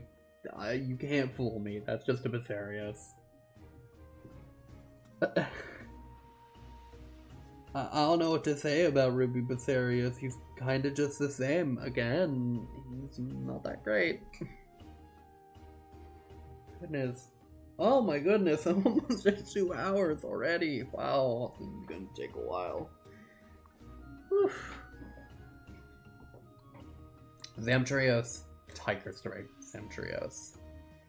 I think that these two monsters are really great. I think that Zamtrios is like Copper Blangonga type of good, but Tiger Stripe is a little more annoying in the type of way that his flaws in how he's designed hold him back a lot. I think he's more fun than like a Kushala, though. Najarala. Tidal Najarala. I really want to like Tidal Najarala, but honestly, I can't. I dislike him because of his too many flaws. I think I dislike him more than like a Yamasukami. While regular Najarala is just above average. He's good. He goes by Brack. He's not a monster I want to hunt on repeat, but he's good. The Seltosses and their queens. On their own, regular Seltos is like below average. I think just Seltos is like above a Jaggy, maybe above Ash Ketchwacha. And Desert Seltos is like the exact same thing again, but a little bit harder. So the Seltos Queens, though, are very fun fights. I'm putting them both high, and I'll show you why. Seltos Queen uses their Seltos like a part of themselves in a very well-designed way, using them as like a spike to be able to help them fight. It's weird and cool, and their design and sound effects. Oh, the sound design of Seltos Queen sounds like a mech moving around. All the weird, steamy, creaking metal noises are great. Desert Seltos Queen, though, uses their Seltos like a projectile and uses it to constantly throw it at you. It's wild and really fun. Molten Tigrex. Molten Tigrex gets to go up at the round table. He's a very well-designed monster. I'll need to explain what a good Tigrex is, but Molten Tigrex uses Blast Blight in a good way, and it adds to his fight in such a way that it makes him a really difficult but very fun monster. Let me pull him up real quick.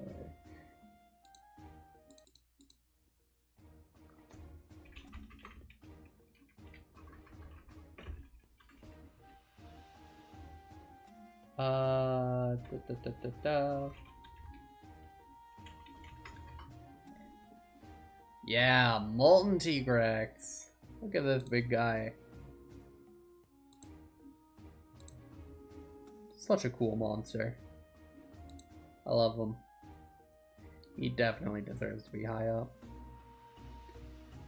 Orochi Kirin, I think, will just go slightly above regular Kirin. It's Ice Kirin, and they switch up how he works a little bit, but not by that much. He's kind of just a Kirin. At the end of the day, he's Kirin, and I kind of like Kirin, so, you know, he gets to go high up. Seregios. Seregios, I have a very hate relationship with him. I hate 140 Apex Seregios. I hate how they do him in New World, but I know that he's a fun monster. I think that I'm gonna dislike him because of many, many, many, many flaws. But he's kinda top of dislike because I know that he can be good. I know there's good in there. Gormagala, Chaotic Gormagala, Shagaru Magala. These three, at the very minimum, are going in peak monster design.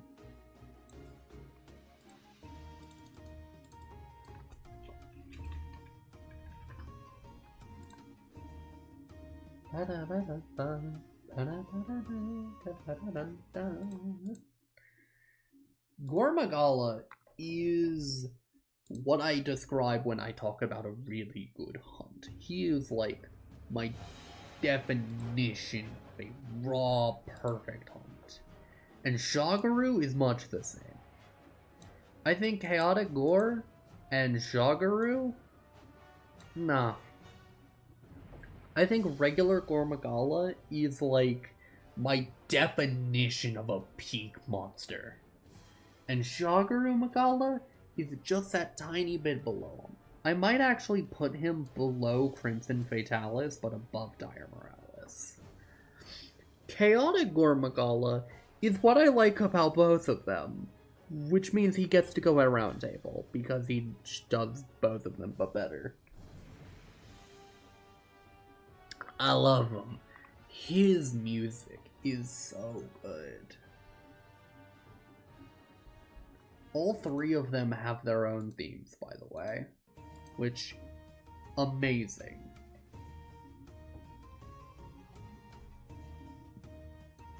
The final five of For You. Raging Brack, I think, is a better Brachydios.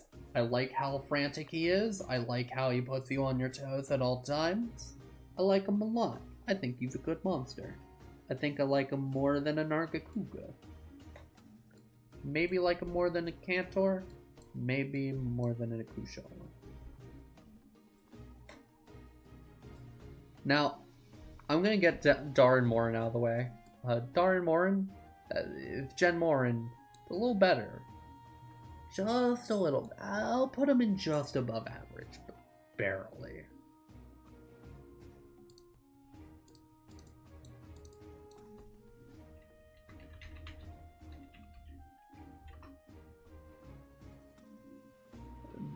Dolometer, on the other hand, is just such a good hunt.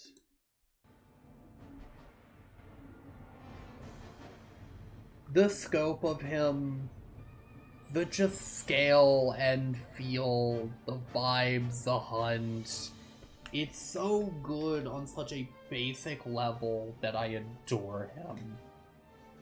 He is a good monster. He sits at the round table with what a perfect monster is. Shaw Dolometer, on the other hand, He's just good. He's just good. Shaw Delamater... just... I dislike the lava gimmick. I think that the way that he covers the field in lava as such just does not make him interesting enough.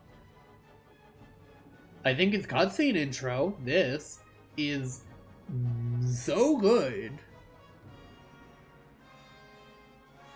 Because you cannot top that as an intro to a monster. Like, you can't. You just can't. But I don't think he does more than that. And Gizmozios is another peak monster. I think that he goes just under Dire Morales. Or not Dire Morales, just under Crimson Fatalis. I think that he's just really solid.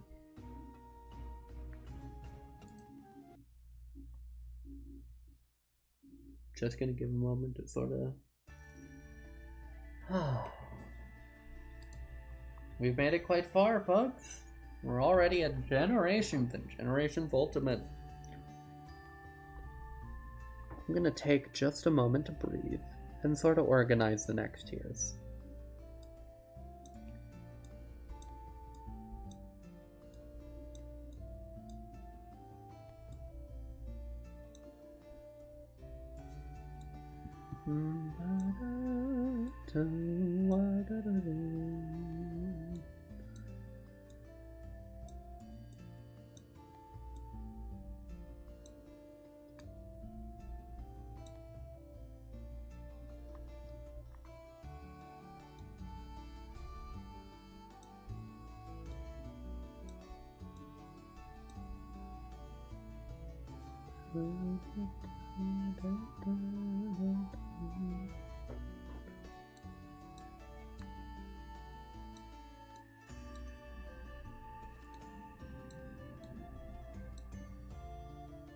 Now then. Generations and Generations Ultimate.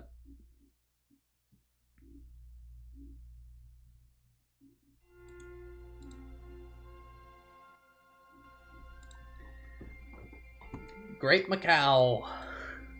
Great Macau is a very basic addition to the Jaggy lineup. And I think he doesn't do enough interesting to really make himself stand out between him and the other basic ones. I think that his kazoo music is funny, and that's it. I think that's the only thing that keeps him atop the other two, is that he has kazoos in his theme. And that's not a high bar. I feel bad. Malfestio. Malfestio is an interesting monster in the fact that he changes your controls and gives you a unique status effect. He sleeps you, he does a whole lot of stats effects, and not much more. I think he's middle of the road. I don't hate him, don't like him. It's okay. He's less of a hunt than, like, an Elytrion, but he's more interesting than a Lunestra. The Fated Four. Glavenus. Glavenus is an amazing peak monster design. I think that he's as good as a Januga. Not higher, though. I think that Mitsu and Astalos are very close by. Astalos goes round table. He's one of my favorites. Actually, just because of his subspecies, or his deviant, Astalos goes a little lower. Gameth is just okay. He's just good. He's just good and not much more.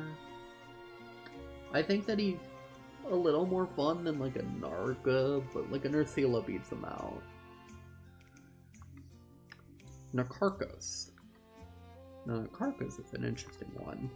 Nakarkos, as an Elder Dragon, you fight in two parts. One where you don't even know that it's the other part yet, which is really fun, and the way he uses other monster parts to his advantage as part of living in a graveyard is really good and interesting. I think that he is a well-designed Elder Dragon and gets to sit at peak monster. I think that he is above Shoguru in this and maybe above Gugmazios. I'll have to redecide in a bit. Now then, in order, I think this is the correct order.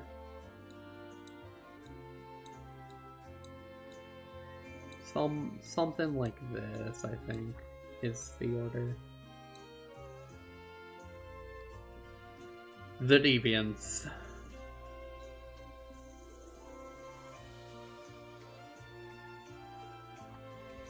Red Helmajuras is the Deviant that has way too much damage by the end, and it's just not a fun fight, along with his regular counterpart.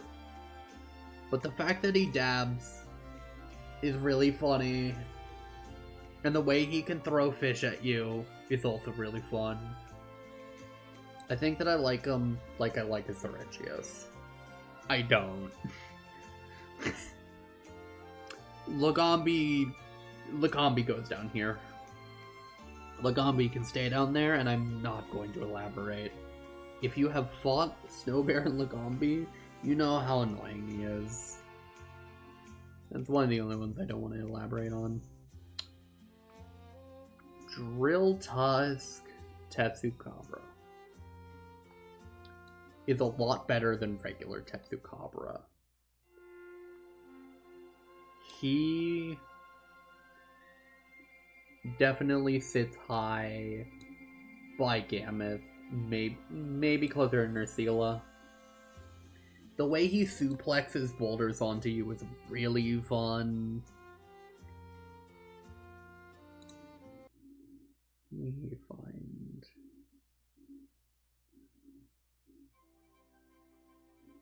Yeah, okay. That's a double cross music, which I'll get to soon.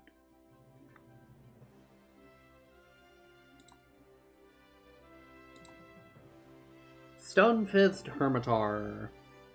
Stonefist doesn't do that much, but he is definitely the best of the crabs. I like him more than I like a Brack. Dread Queen Rathian is a good deviant. It's like what Gold Rathian is, but a little less. I think Gold Rathian does it better. I like it more than a T-Rex. No, I like it more than a Zamtrios. Jedi Garuga.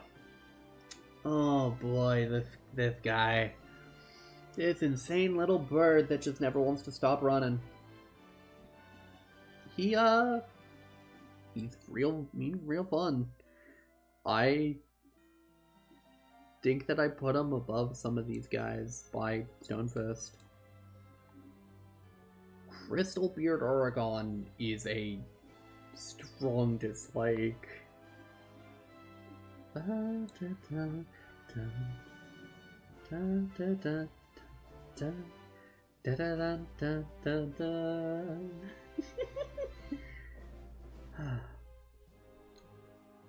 Dread King Rathalos, another dislike.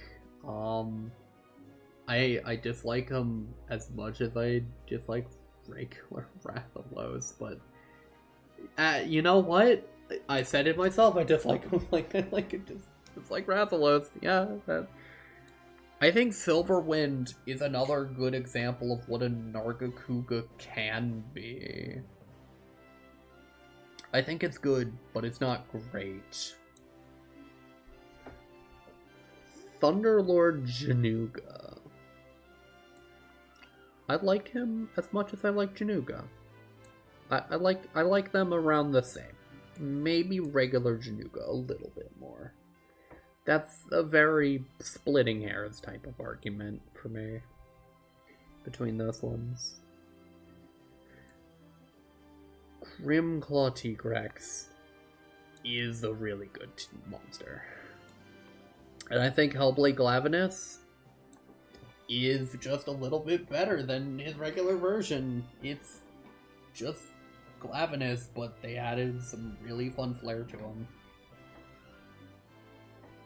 This puts us in Double Cross with two new monsters and then a bunch of deviants. So let me just put these all here.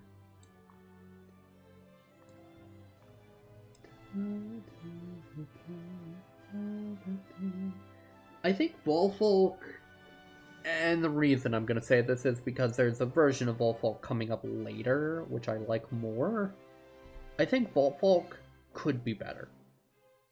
I think Volfolk is a good monster, but it has too many flaws to really make me say that I love it. I think the same can be said of Atlo'Ka, that he is very high good, and there is like one restraint that is keeping him out of great. If Atlo'Ka did not have an HP cap, he would be peak monster design. That's my take. That is my take. I love him, he's great, but he HP caps you too much, and that makes me dislike him. And I don't like that I dislike him.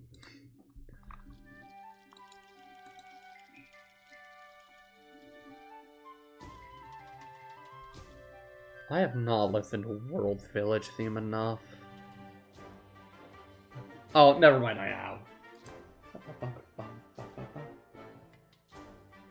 I'm not even in World yet. I really should not put this theme on yet, but I'm gonna rapid fire these last deviants then. Azurebolt Astalos goes in Round Table. Frostpeak Gammoth is just a little bit better than regular Gammoth. He's okay. I think... Where is Gammoth? There's Gammoth. Yeah, he goes there. Divine Sight, amazing monster, as good as his better than his regular form. Shredclaw is another peak monster, surprisingly.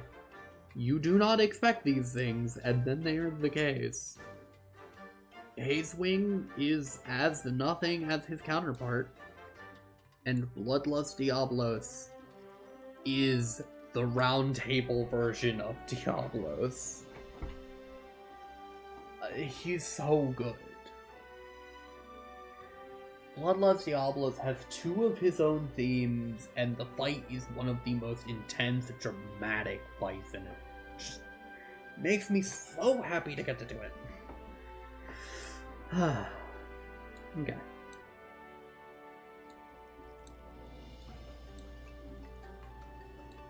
Let me organize for just a second.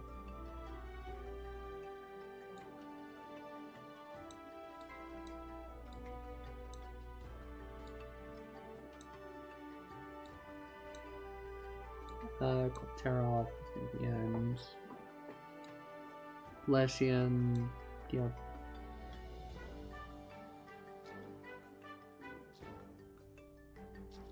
And Ancient Leshian, whatever.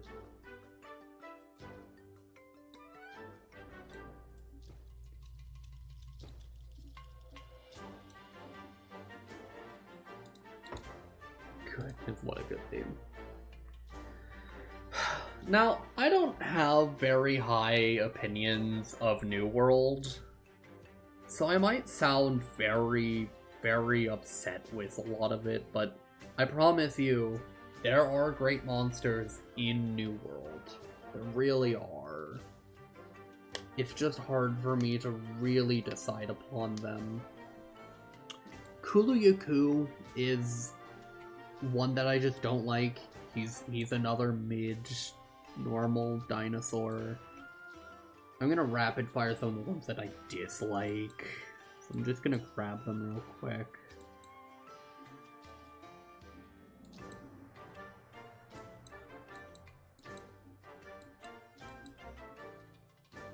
And let me grab the Iceborne ones.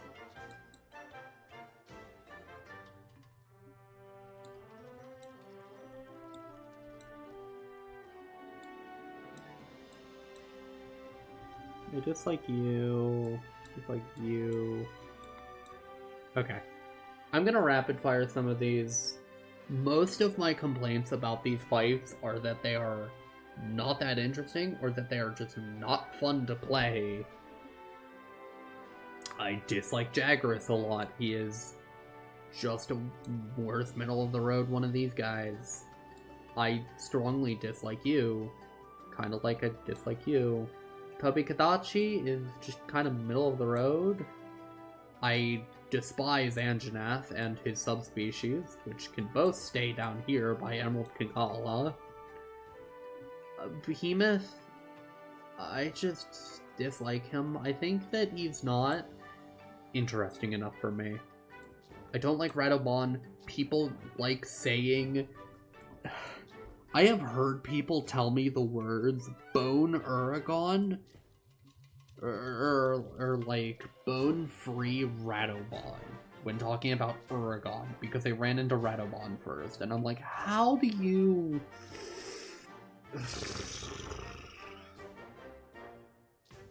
Not fun. I strongly dislike you. You're like a Legombus. Don't like. I hate Acidic Lavinus. I just don't like these two. They're not fun hunts. You're middle of the road. You're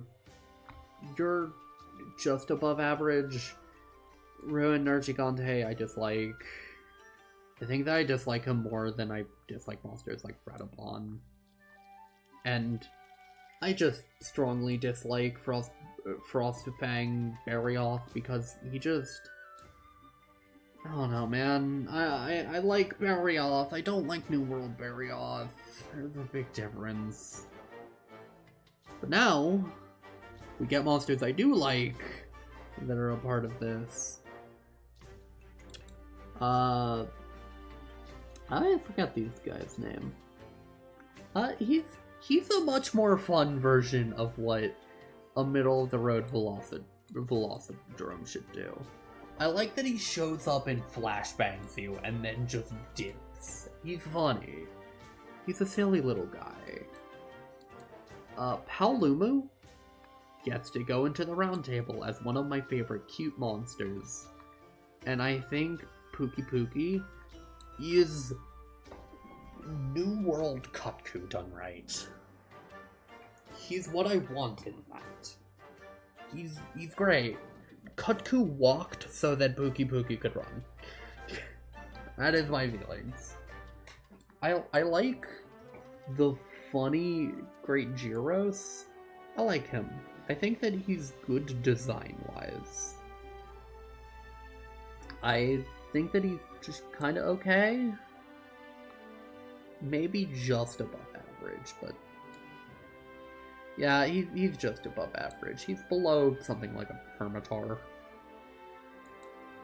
I'm not a fan of Dodokama. I genuinely just don't enjoy him and his fight.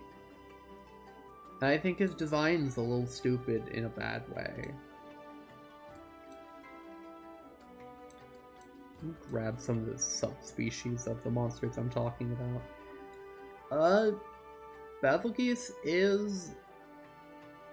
he's a good hunt. I like him a lot more than many monsters. And Seething Battlegeese is a great monster. I think that I put him around here above Monobolos. Maybe above Venator, actually. Yeah. And the subspecies for these monsters? I really like you. And Coral Pukei is a pretty simple fight. I'll just put him here. Legiana, I've already talked about your subspecies. And then there's Colteros.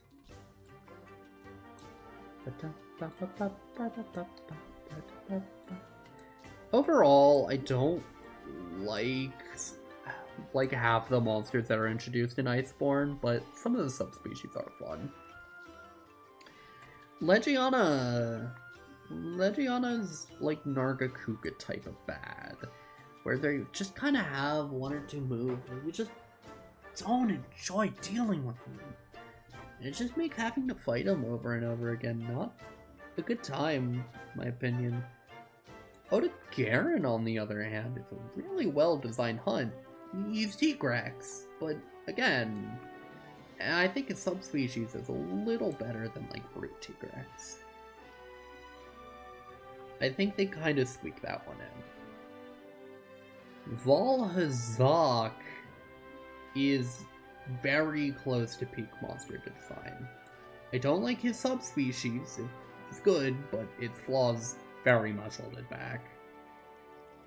But Valhazak in general is very good and very close, like Amatsu, to being a peak monster. I think that if I enjoyed fighting in his locale more, or if I had a flat area to fight him in, it'd be peak monster design. Xeno'jiiva, Safi'jiiva. I think the squishy baby is like middle of the road. It's fun. Safi'jiiva's good. I don't like that. He has flaws, to say the least. Kolteroth is a great hunt. Kolteroth has a lot of interesting ways of... I like how it's a constantly changing fight. Throughout the entire thing, she changes areas, and you have to deal with how the melting armor upon it both affects you as, like, hurting you in the melting lava rooms, and also in general just dealing with her constantly growing moveset as she gets more and more mobile. Nabaro, middle of the road. You're like a Passerios. You're like a Passerios to me. Namiel. Namiel's pretty. I think Namiel, fight-wise and pretty-wise, goes a little below Kolteroth.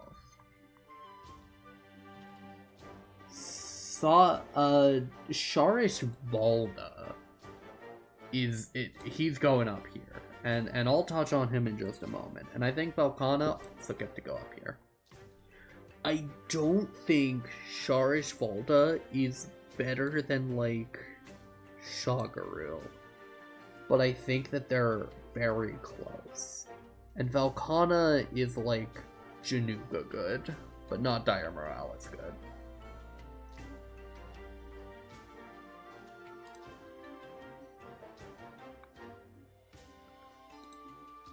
Now then, we have one more New World game to talk about, and then we'll be in Frontier, where I've been streaming.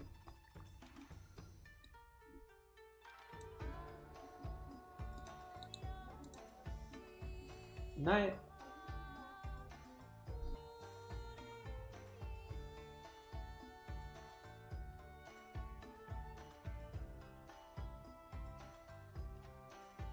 My apologies.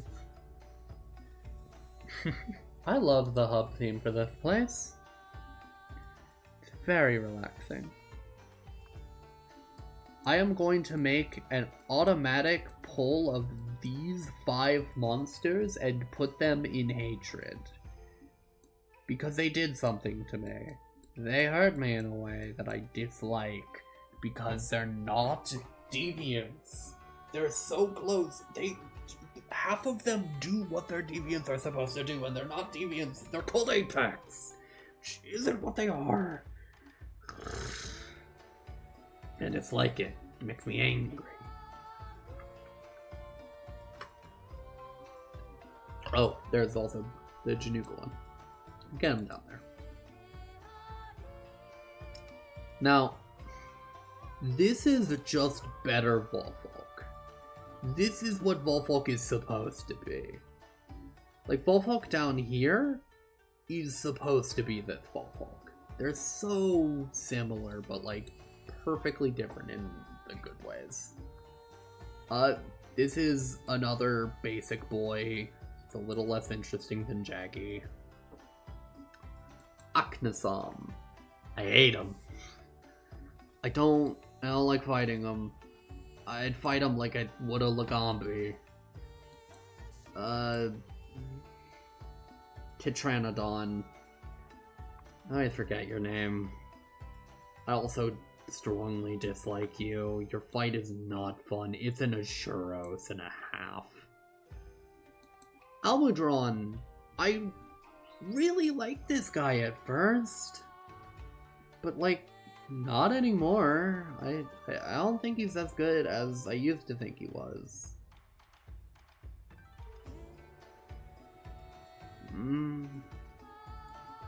I think Almudron... I think that he's good, but he has too many flaws. He's Narga bad. But Shan's good. He's just above average. He's like Hermitard type of good.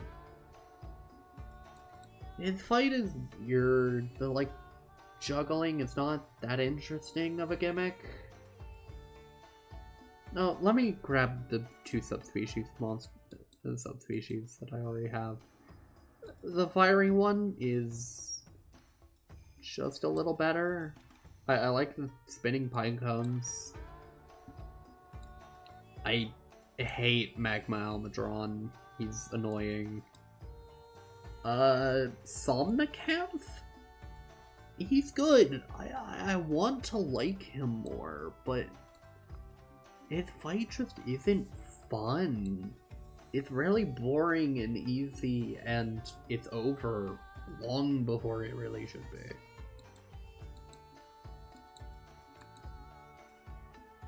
Okay. Gosharog. Gosharog is a monster that I consider very middle of the road, because I can't decide if I like him or not. He's like Malfastio type good, but he's like Hermitar good, but Azuros bad at the same time. On the other hand, Rukna Kadachi. This is a good monster. He's like Sanitar good, I would say. I think I like fighting him more than a monster like Sanitar. They're a complex monster with all the weird little movement tech and everything that they like to do. It feels good to hunt them. Let me grab Magnamalo and his subspecies.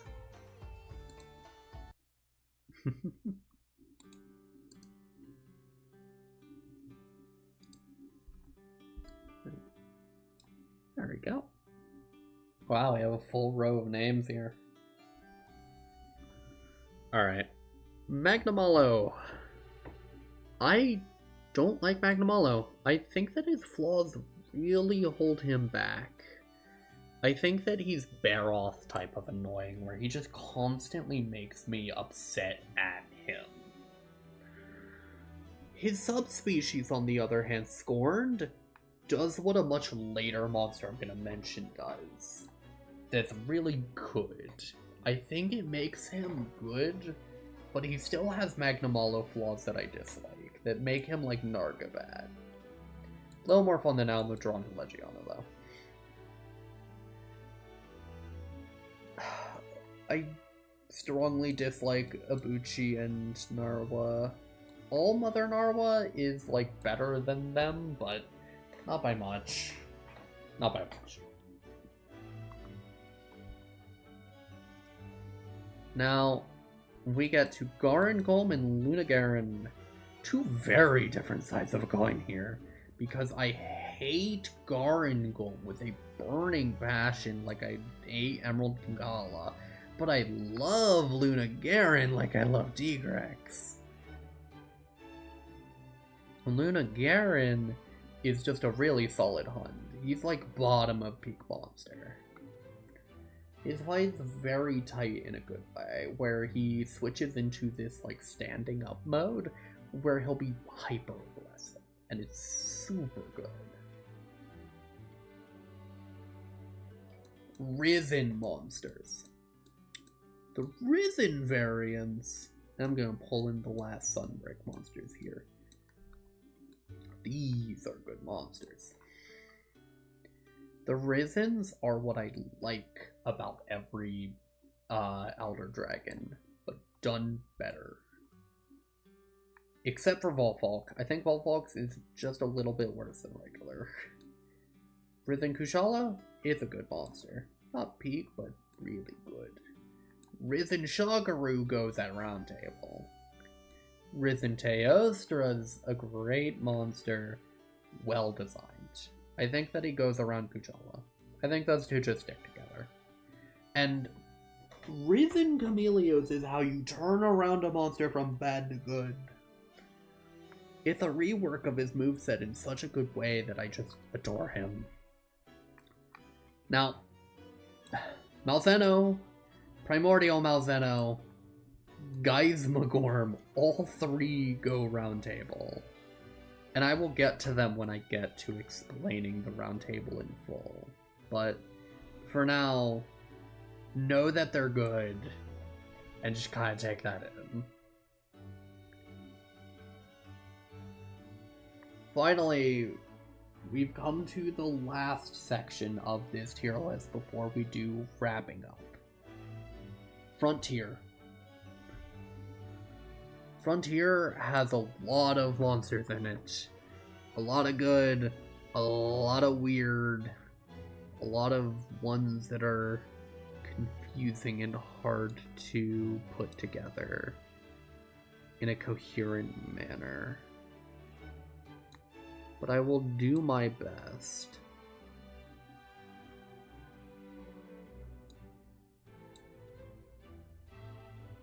Okay. It is now time to talk about Frontier. And it's 70 plus monster roster.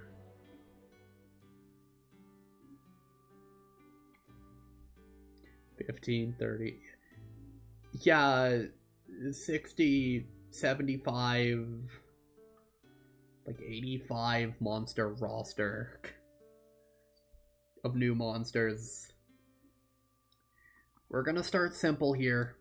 Hypnoc, Bright Hypnoc, White Hypnoc. And then Espinos, Orange Espinos, White Espinos.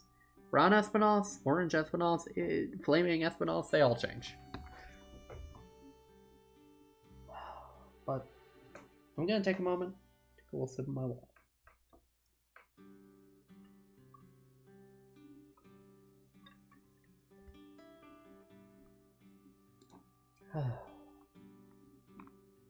Come a long way, huh? A lot of monsters judged so far.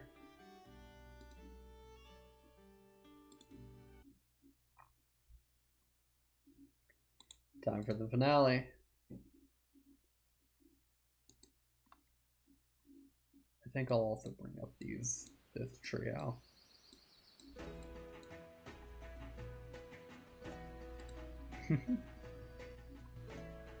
Alright.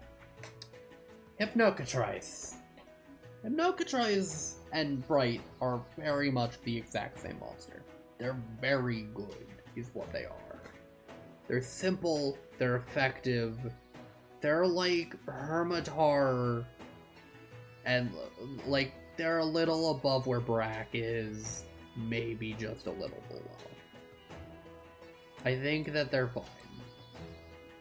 Silver Hypnoc or White Hypnoc is a really good monster. It's great even.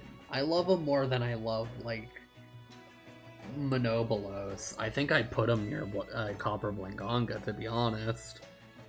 The way he does stuff is very silly. I'm gonna keep him by here. He's a very fun monster. Espinos trio. Regular Espinos is a pretty above average monster. I think that he's a little more than Hypnoc. I think that Orange Espinos, especially because of his Rise fight, became a peak monster. And then White Espinos is a really good high contender near peak monster. And then Laviente, I'm gonna put one of them in the round table and the other two in peak. They go above Dalamater by a fair amount.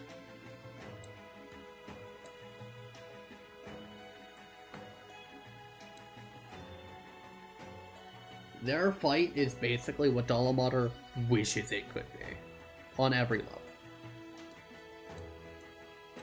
Lavasioth and its subspecies. Lavasioth tries to be unique in a lot of ways, and it tries not to be Plesioth. And it succeeds! It's not Plesioth. It's good.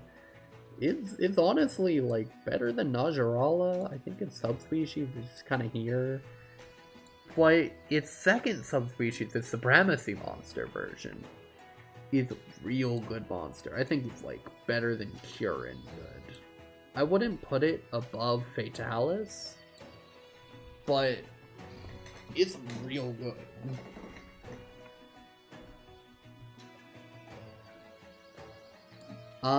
Let's grab the Burst species and Origin species.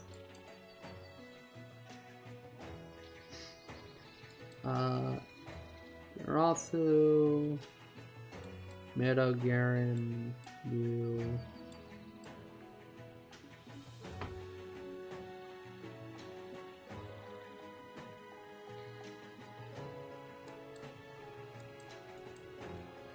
I don't know if some of those were even, but basically,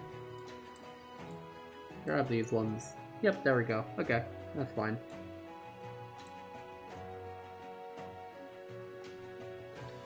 Water Gravios, the monster I fought last Saturday, along with a couple other ones that I fought. I think that he's really good. I think he's a great monster. I think he's Zamtrio's type of good. I think he's Zamtrio's type of complicated and weird and difficult, but also really good at the same time. Direx is... it's a better version of Grimclaw.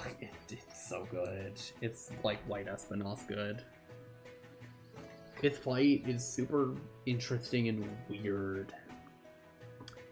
Gaio Ryugu? Gaia Ryogu. I always pronounce this guy's name weird, but he's good.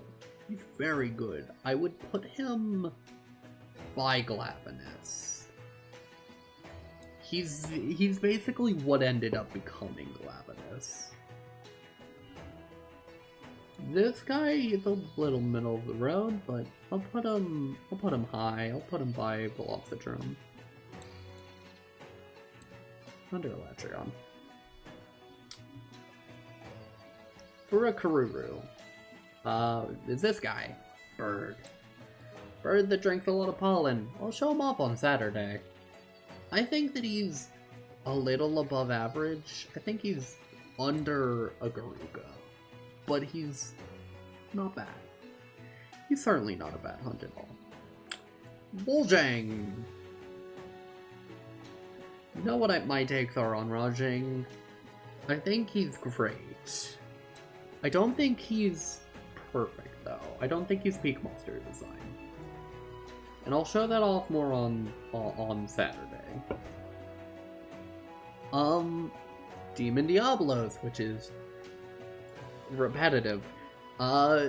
Very good. This is a great monster. This is Direx good. Toa. Toa is another really good one, but not as much. It's good. Midogaron. Midogaron is great. His Zenith monster will go higher. Miyogiruthu. Bird species of Espinos. He's pretty good. I'll put him in good. I don't think he's perfect, though. He's good. Maybe by Basilgeuse.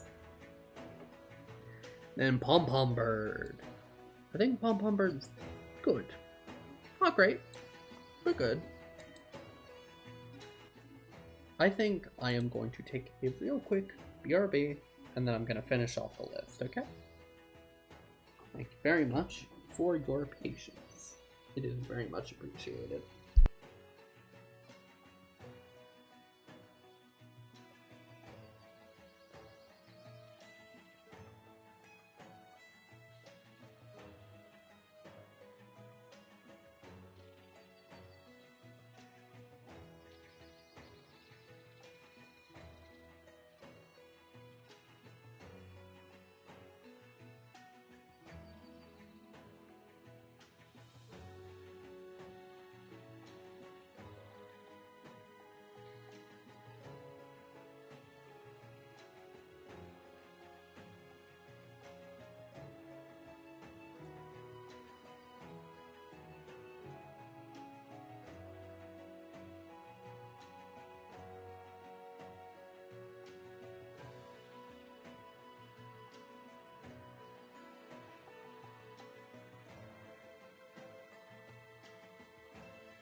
Hello, I'm back, and thank you for your patience.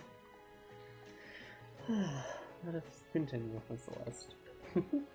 We're almost done, anyways, so don't worry too much. Now then, let's handle the duos.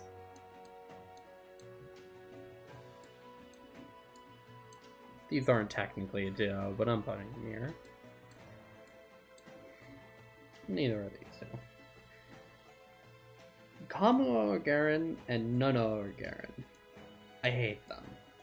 They're a very obnoxious duo whose fights really have nothing special to them, and the way that they interact with each other is obnoxious. It's one of the only monsters that I hate or dislike from Frontier. I think, Lolo and Gogarf, Lolo and Ray from Gogarf as a duo, very good monster. I think they're great. Maybe around Kerpaku type good.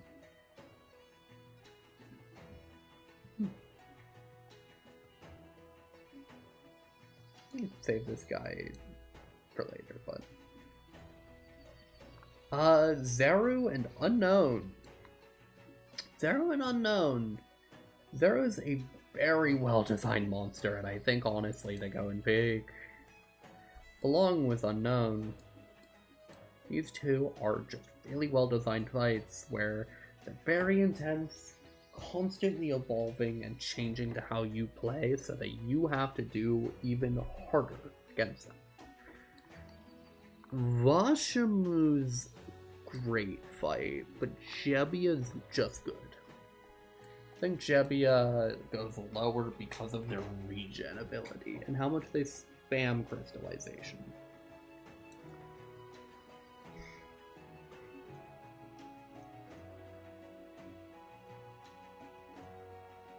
Monkey, you grab some of the more basic ones.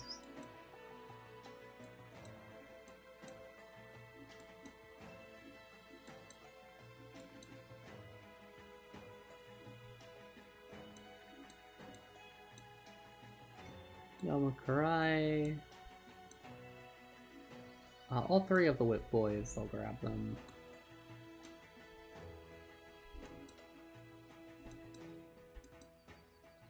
Okay. And now we are left with basically all of the Zeniths and like Elder Dragons and stuff. Let's go through these. Gogomoa.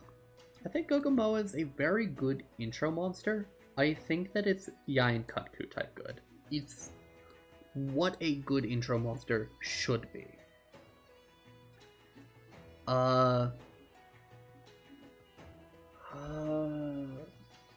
Gurin Zaburu. That's your name. The Yaxi. Silly little guy deserves to be high up, but I think that overall he's kind of just blue Kutku type good. I think that he's very fun. I think that he's great. His fight doesn't have enough spice, but it's great. Baru is Giganox, but again, I think that he's great, but I think that the Zenith version goes higher than him. Poborubarusu. He's good, but his flaws make him Gameth bad. Abiarugu is the original Deviljho and Glavenus, and I think that it shows how good he is in comparison when he goes up here. Kuwaru Sapusu is an amazing monster, and I love him, and he's my son.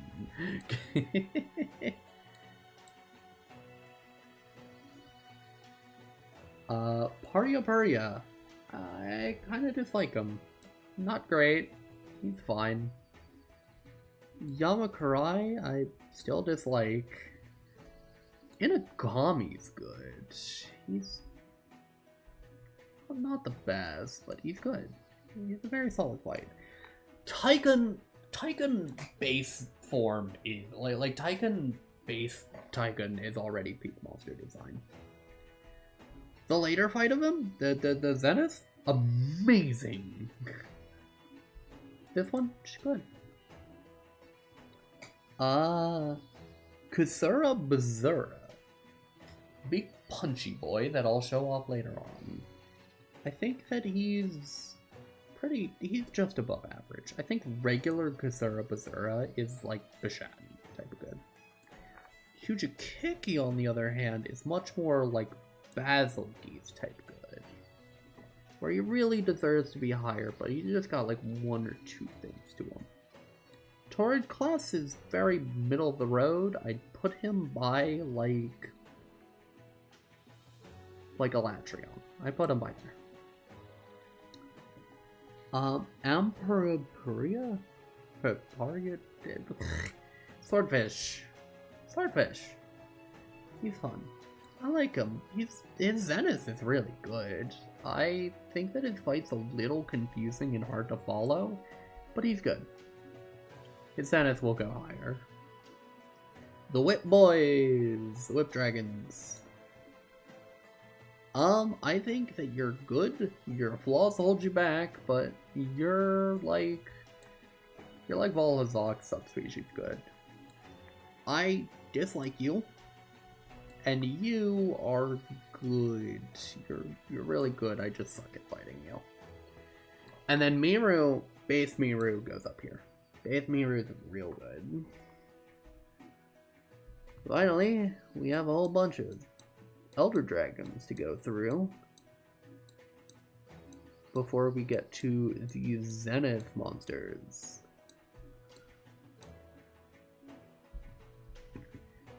Dicephoroa.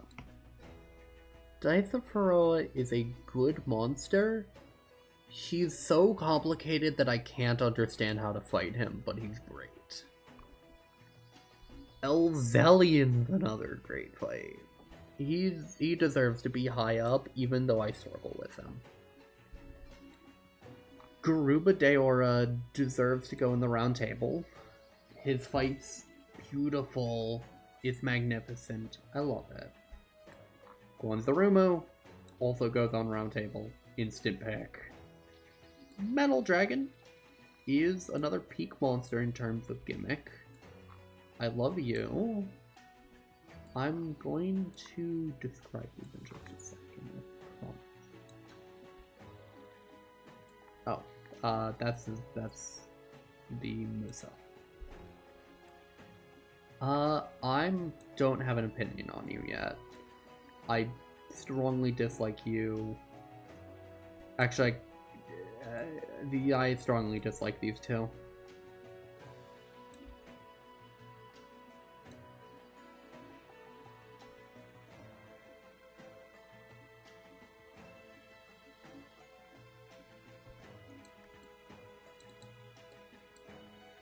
Yeah, I hate these two. Alright, time to explain these guys. Shantian is a magnificent fight. He's really well designed and is so graceful. I think I would put him by like Mitsu. I think these guys go like here. Tycoon as well. Miru as well. Metal Dragon can go by here, by Glavenus. I think that's good. Finally, the Zenith monsters. Oh dear god, there's so many of them.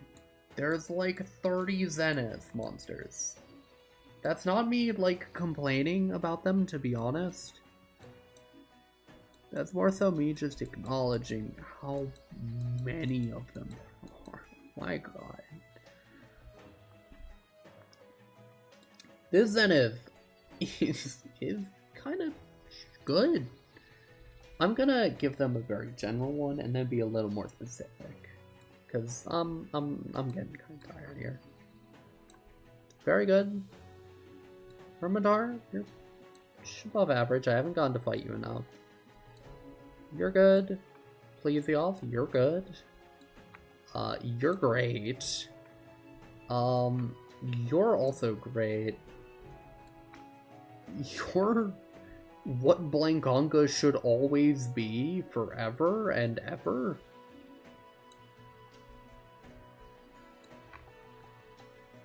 You're good, but I don't like your flaws. You're great. You're peak. You're great. You're also great. Huge Kicky goes in peak. Hypnox, really funny. Torrid class is kind of just good. Tigrex goes in peak. Inagami, above average. Tycoon, good for the round table. Shavu, kind of just above average. You're funny. Midogaron is another peak one, and so are you, despite how much I hate the normal one. And then Zenith Rathalos. Zenith monsters are hard to classify because I love them so much, but like, they're all so weird and complicated.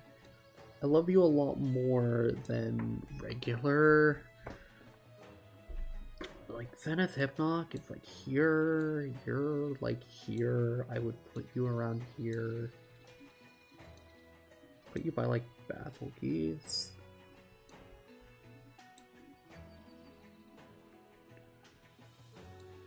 I'd put you by like Tolteroth. I think I'd put Floshimu by Odegaron. And finally, for this game, And I will put the last 3 on here as well.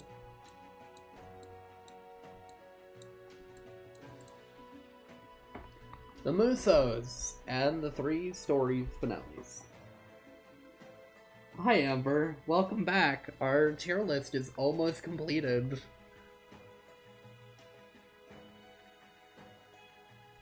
I think you're just okay. I think this one's amazing. I think this one I don't have enough of an opinion on. Elzelian, I think is really good. So are you. Really good. I know that I am zooming through these last ones right now, but there's a lot to say on them, and I will get to it.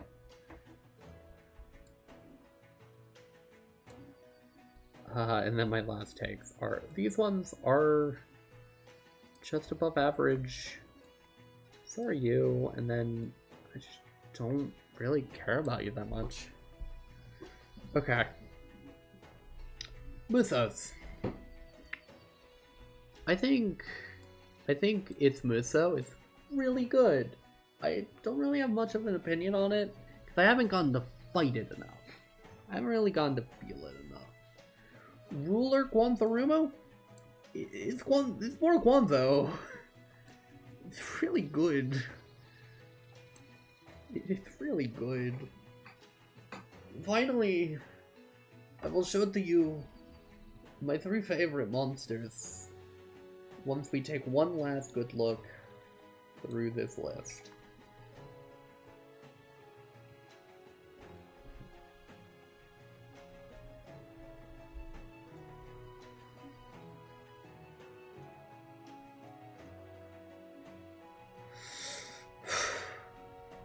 The 3 final monsters I will be picking is the most perfect, beautiful, magnificent fight, my favorite design of any monster, and the most dramatic, perfect atmosphere monster. I think between these ones, I am to start organizing this a little more clearly. I think I am to put it something like this.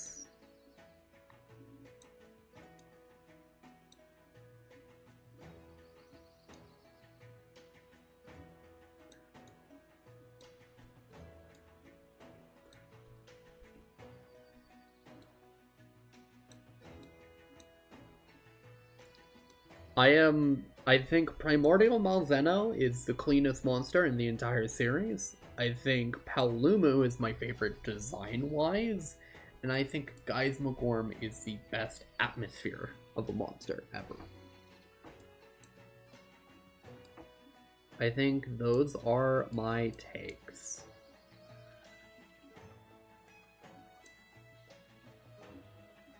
I think that is what it comes down to at the end.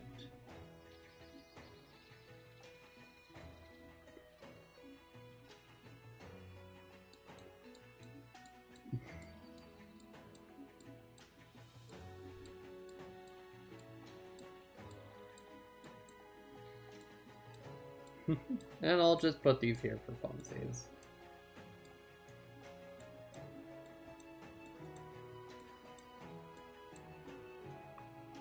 Alrighty, and that is the list. Goodness, there's so much to go over. I appreciate you all being here. This has been, what, 3 hours? Yeah, 3 hours of me talking straight about monsters and nothing else.